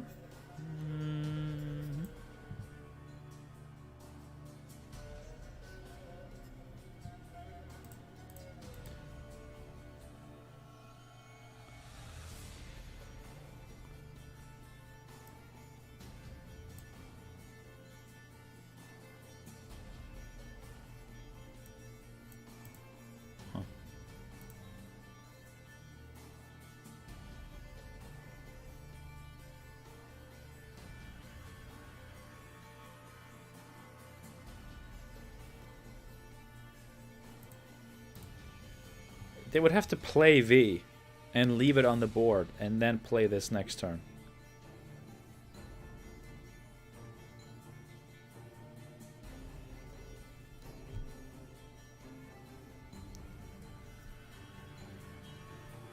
And as soon as they play V and leave it on the board, they've lost the game. And also, we're designing cards for a world where V doesn't exist as a toxic, stupid card. Spawn a werewolf and boost all cursed units by 1. I mean, that works.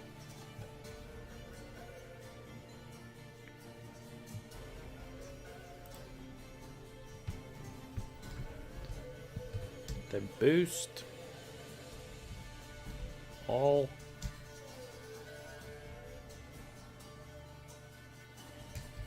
boost allied cursed units by 1.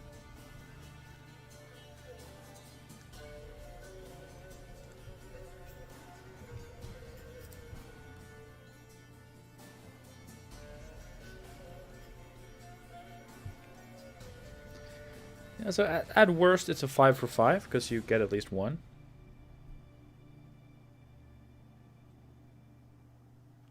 And then if you have more, then you have more.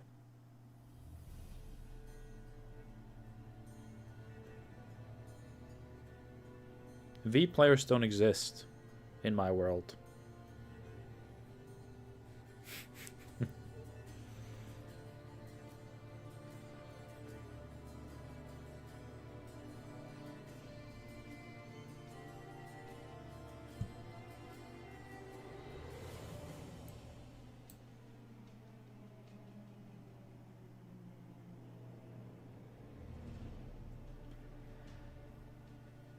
It doesn't really make sense for the full moon to damage non-cursed units.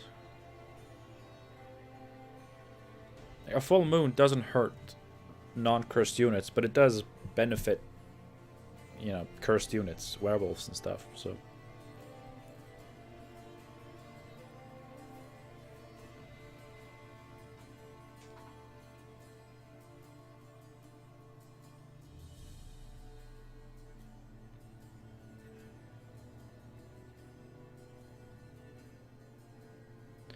Markham L should just purify. Peller should be a 4/4 purify, and this should be a 5/5 purify on a special card.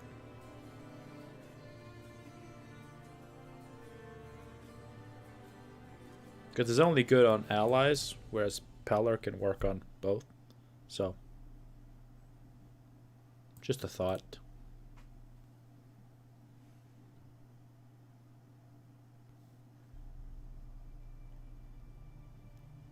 Yep, it's hard to not have an actual archetype to work with.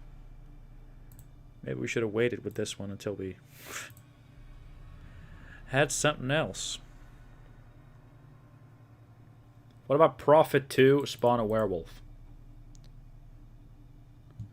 You know, because like the werewolf, he's robbing this cart, so he's profiting. Give him some money. He needs it.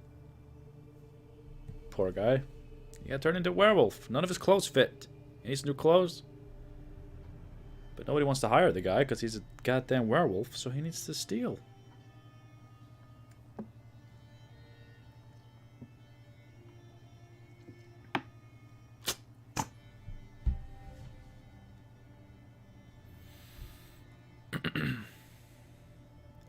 And this card needs Jesus.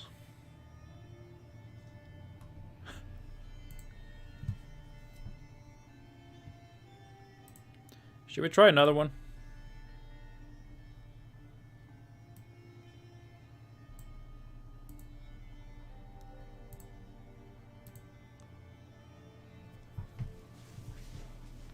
Let's try something else. We've been dwelling on this full moon werewolf thing for way too long.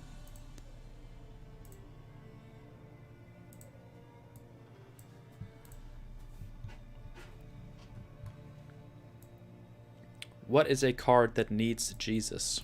Or in this case, just needs me. It needs Jesus, but it's getting me. And honestly, for a Gwent card, still pretty good. I mean, this is the saddest thing. We're not doing Invigorate, but this is the saddest thing. We get these monthly stat sheets showing all the leader play rates and win rates. Invigorate has been on the bottom literally forever, and it's just not. It's just not getting help. I mean, Archospore, just give it Thrive again. Wolfpack, delete it from the game. Make it a token. I don't know. The thing about Wolfpack, we're not doing Wolfpack, but neutral bronzes, mostly units, neutral bronze units, are some of the most useless, poorly treated cards in the game. There's really no room for them in the game. Like, I mean, like you can turn Wolfpack into a great card, but who the hell is gonna play it? Neutral bronze units are so unnecessary, and you know they're bad for a reason, and even if they were decent, like, it's not. Either they're decent, but people are still going to play faction-specific cards because they have synergies and stuff like that, or they're strong, and everybody plays them, and we get the classic Gwent problem of neutrals being too strong and too prevalent, and they're in every deck.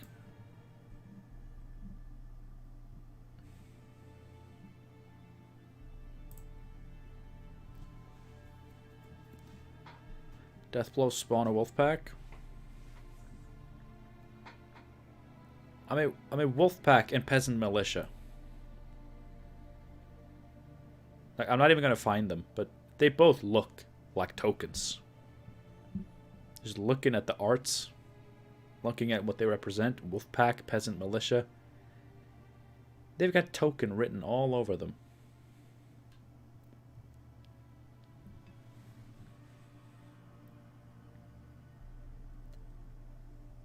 Gold cards can suck my dick. Squirrel is good. And if they make Peller a 4 provision card, I think that's good too.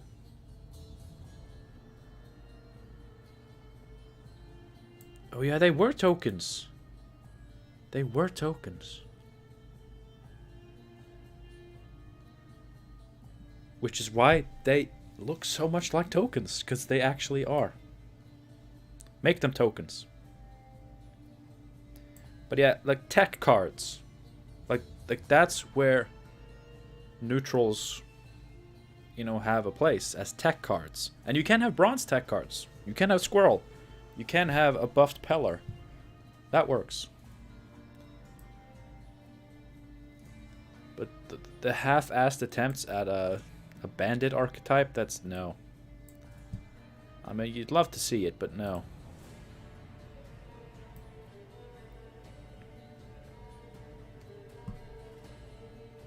Hey.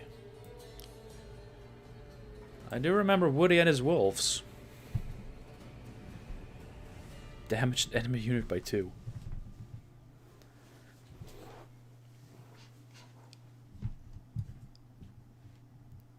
There was a time,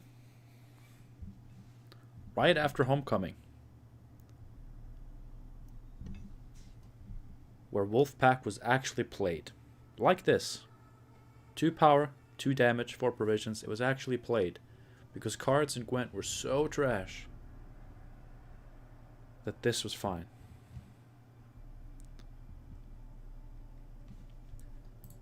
Peasant Militia, they were spawned by a special card. I don't remember either. But come on. Let's see, it was probably...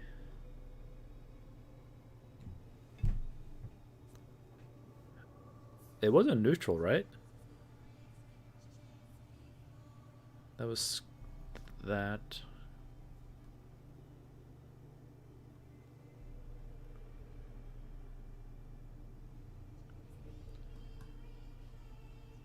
Was it not a neutral?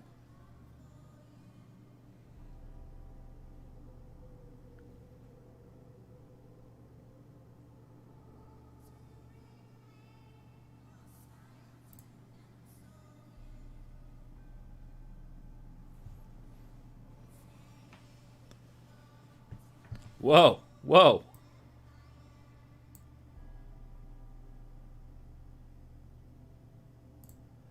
I have no recollection of this card.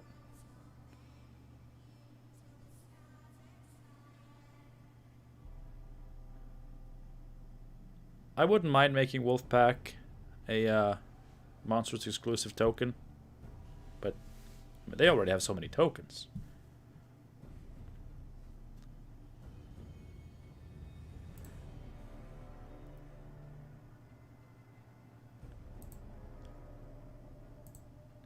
Bro.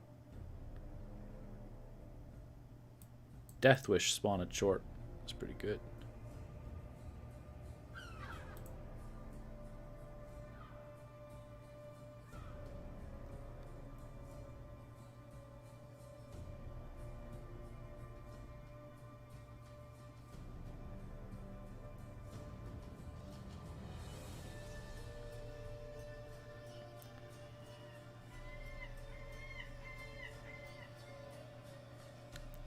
How do I find Peasant Militia in beta? It's literally right here. What? Oh, so first there's cards that have voice lines. None of these had voice lines? Really? There we go. It was a tactic. Spawn 3 peasants. which were something.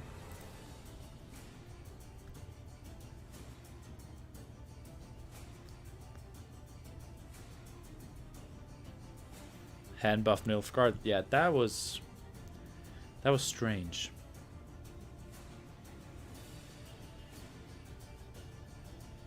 Old Crow's Eye, baby. That's not it. Deal 4 damage to the highest enemy unit on each row. Deal 1 extra damage for each copy of this card in your graveyard. Beautiful.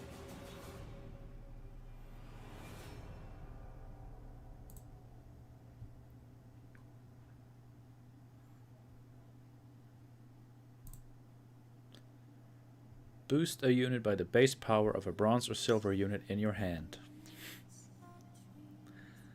Ah, swim. I don't miss you. Kinda miss your hair though.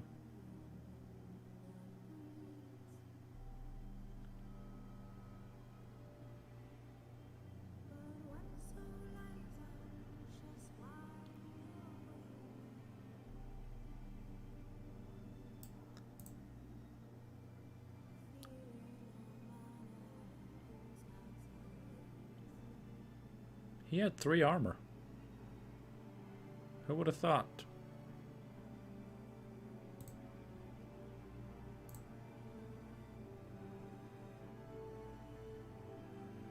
And this was Wolfbane. Wolfsbane. Except this as well.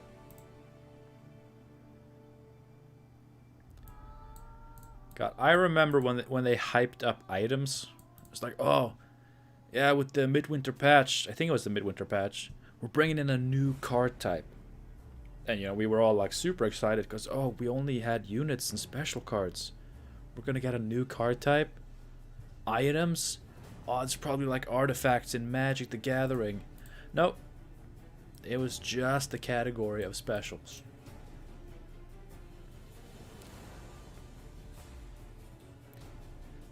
This is why I want artifacts to be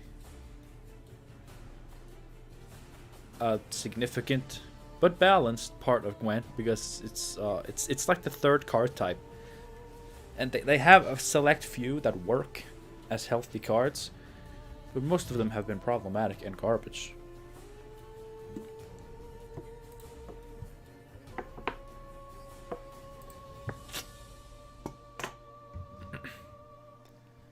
This card was awesome. Only played by Skellige.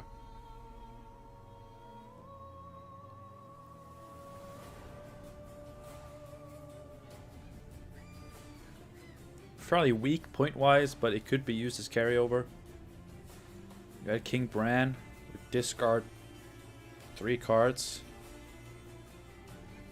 And strengthen them by 1 if there were units. So like you get a lot of points, and then you put this in your graveyard. Pass. Yeah, good times. What did you used to do? Erland! Nice of you to join us. Boost a Witcher to 25 power. Or deal 10 damage to a non-Witcher unit. If it survives, boost it to 25 power.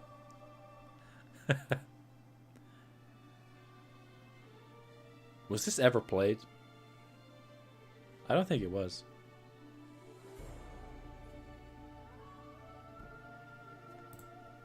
I don't think it was.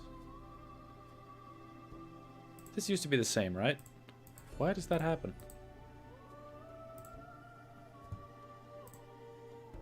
Hello. Oh. Charm. A bronze or silver enemy with 8 power or less. Seize is such a better keyword. But it's the same thing.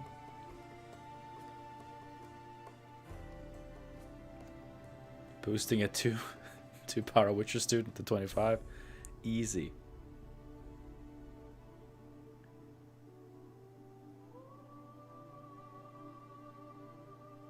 Oh yeah, did it see play in Alchemy Nilfgaard? I guess it could have.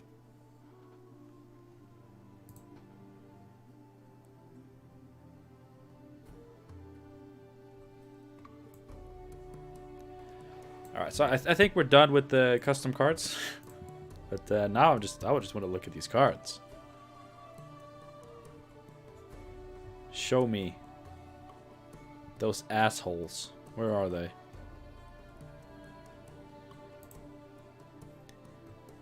Deal 1 damage for each alchemy card in your starting deck.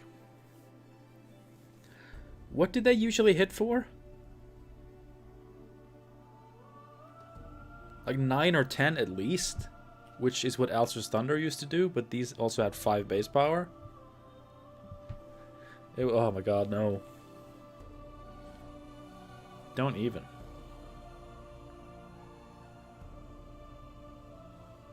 $11 to $12, depending.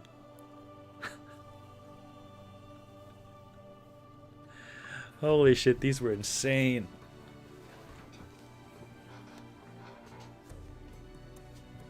These were absolutely insane. Holy shit.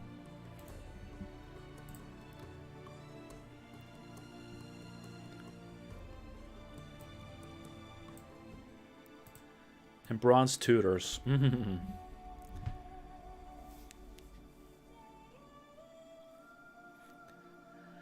I mean, you'd play like Viper Witch on one row, Viper Witch on another row, and then your Vikavaru Novice on the third row, and you'd get Mahakam Ale, which would boost like a unit on each allied row by 4.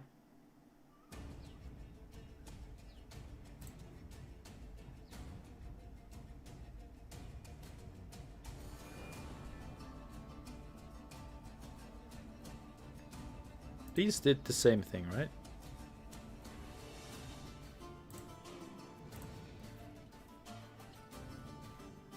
Oh no, no, it spawned copies of itself on the other rows.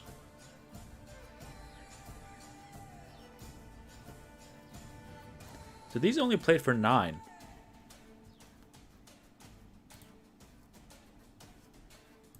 But they had some they had some synergies, right?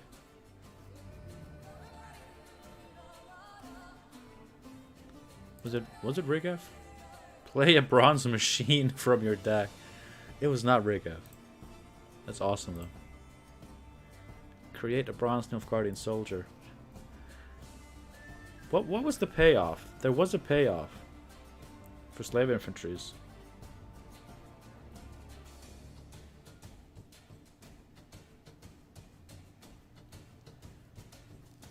Yeah, all of these cards here, that's how they used to be before the game was completely reworked in 2018. Alba Armored Cavalry and Garrison. Where are those?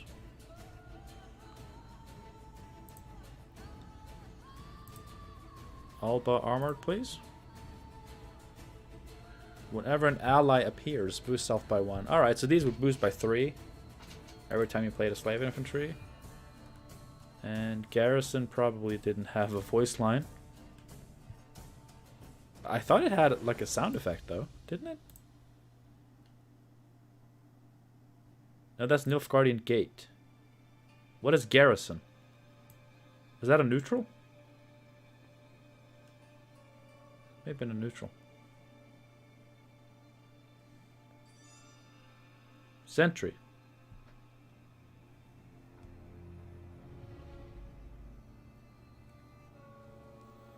Yeah, the experimental remedy used to be a unit. Vikavaru Medic.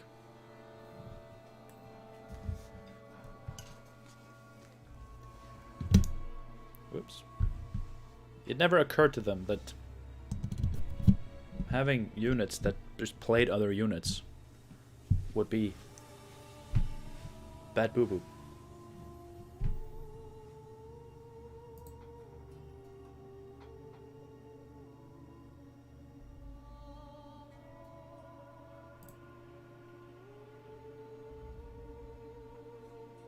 I remember that.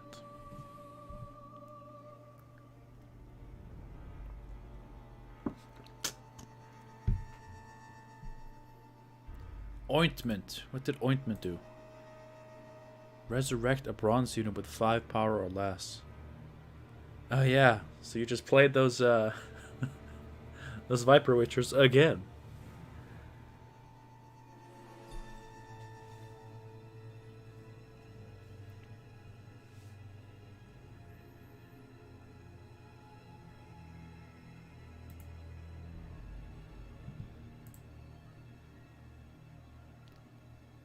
Ah, boost all allied copies of a soldier by 2.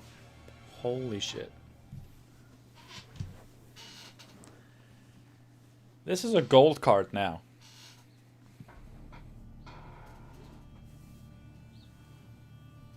Not a very good one, but it's kind of decent. It used to be a bronze.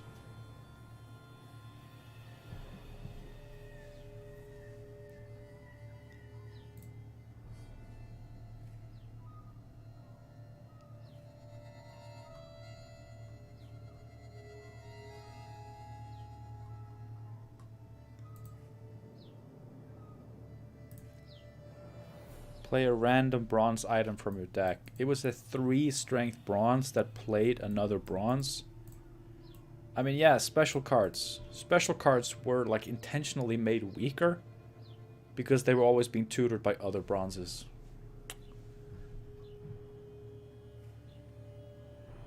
So like having to play one from hand, that sucked. Because like you had... It played for less value than a bronze should, and you sometimes had like a bricked card.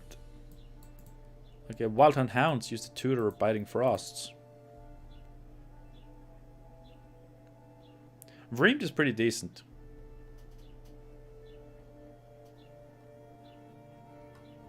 By himself. He needs some help.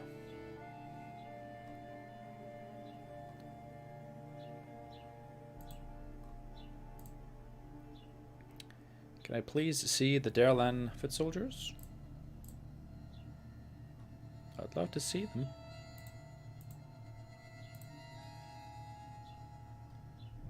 Thank you, please. Please and thank you.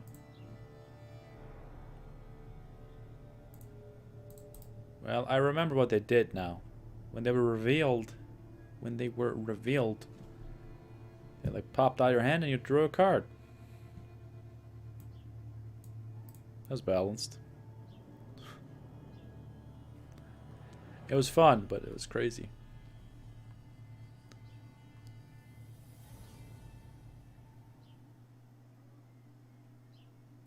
What did False Siri do? Oh yeah! 8 strength spying unit. If spying, boost self by 1 on turn start, and when this player passes, move to the opposite row. Death Wish, destroy the lowest unit on the row. That's such a risky card. It was awesome when it worked, but Jesus Christ. Alright, but guys, thank you for joining me, but I do think it is time to end. It's been fun. It's been nice talking to you all and reminiscing. It's been good times. What did he do?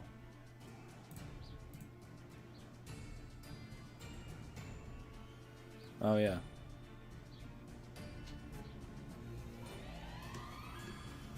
Magna is a tutor ointment. Tatterwing rework? Maybe next time. If there is a next time, we'll see. But look at recruit. Oh, Robert, you just joined us. Sorry about that. I'm doing well. Yes, thank you. Recruit. But thank you all for joining. Play a random different bronze soldier.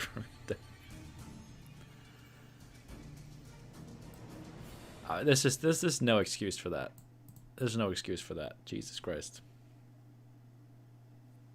I hope you all have a good one until hopefully next time.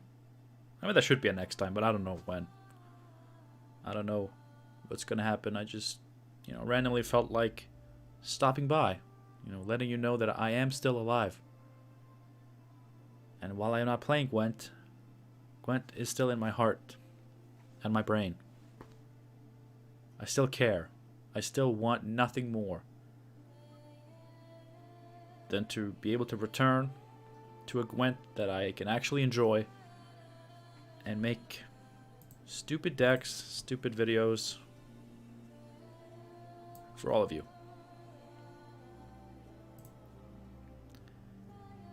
Can we make it a series? Maybe. I do definitely want to make videos showing off some of the reworks that I do. Preferably in sets.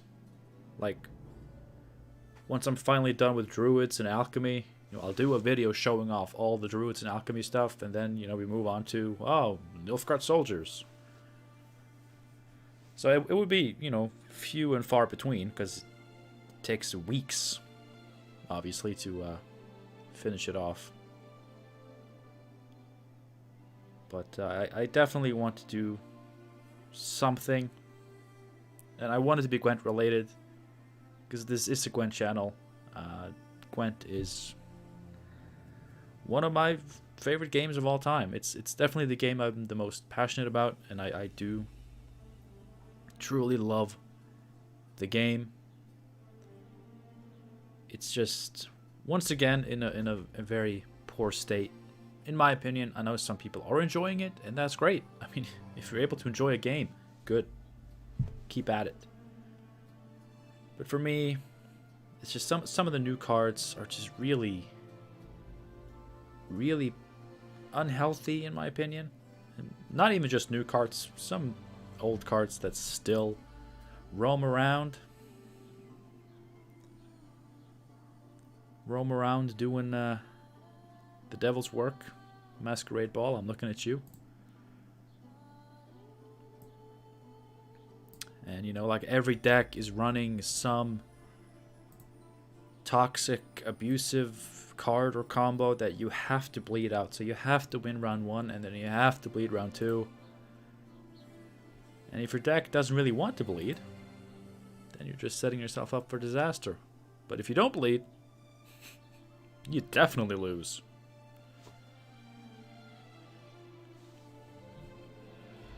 But I really do miss the game, but every time I've tried to play it, every time I've had, this little bit of a desire to play, and I've tried, I end up miserable. Like, I'm not in a good mindset for it, and the game is not in a good state for it, for me to play and enjoy it. So I just, had to make the decision to just completely forget about playing Gwent until something major happens. And it may never happen. And if that's the case, I may never make another Gwent gameplay video. That is a frighteningly realistic possibility.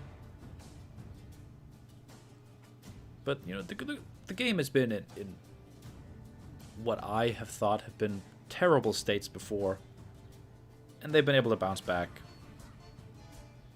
So I have faith, but I don't know when it'll happen. For the time being, I have other things in my life to keep me preoccupied, but keep me occupied. And I work on custom cards, custom reworks. In the meantime, I'd love to share some of that sometime.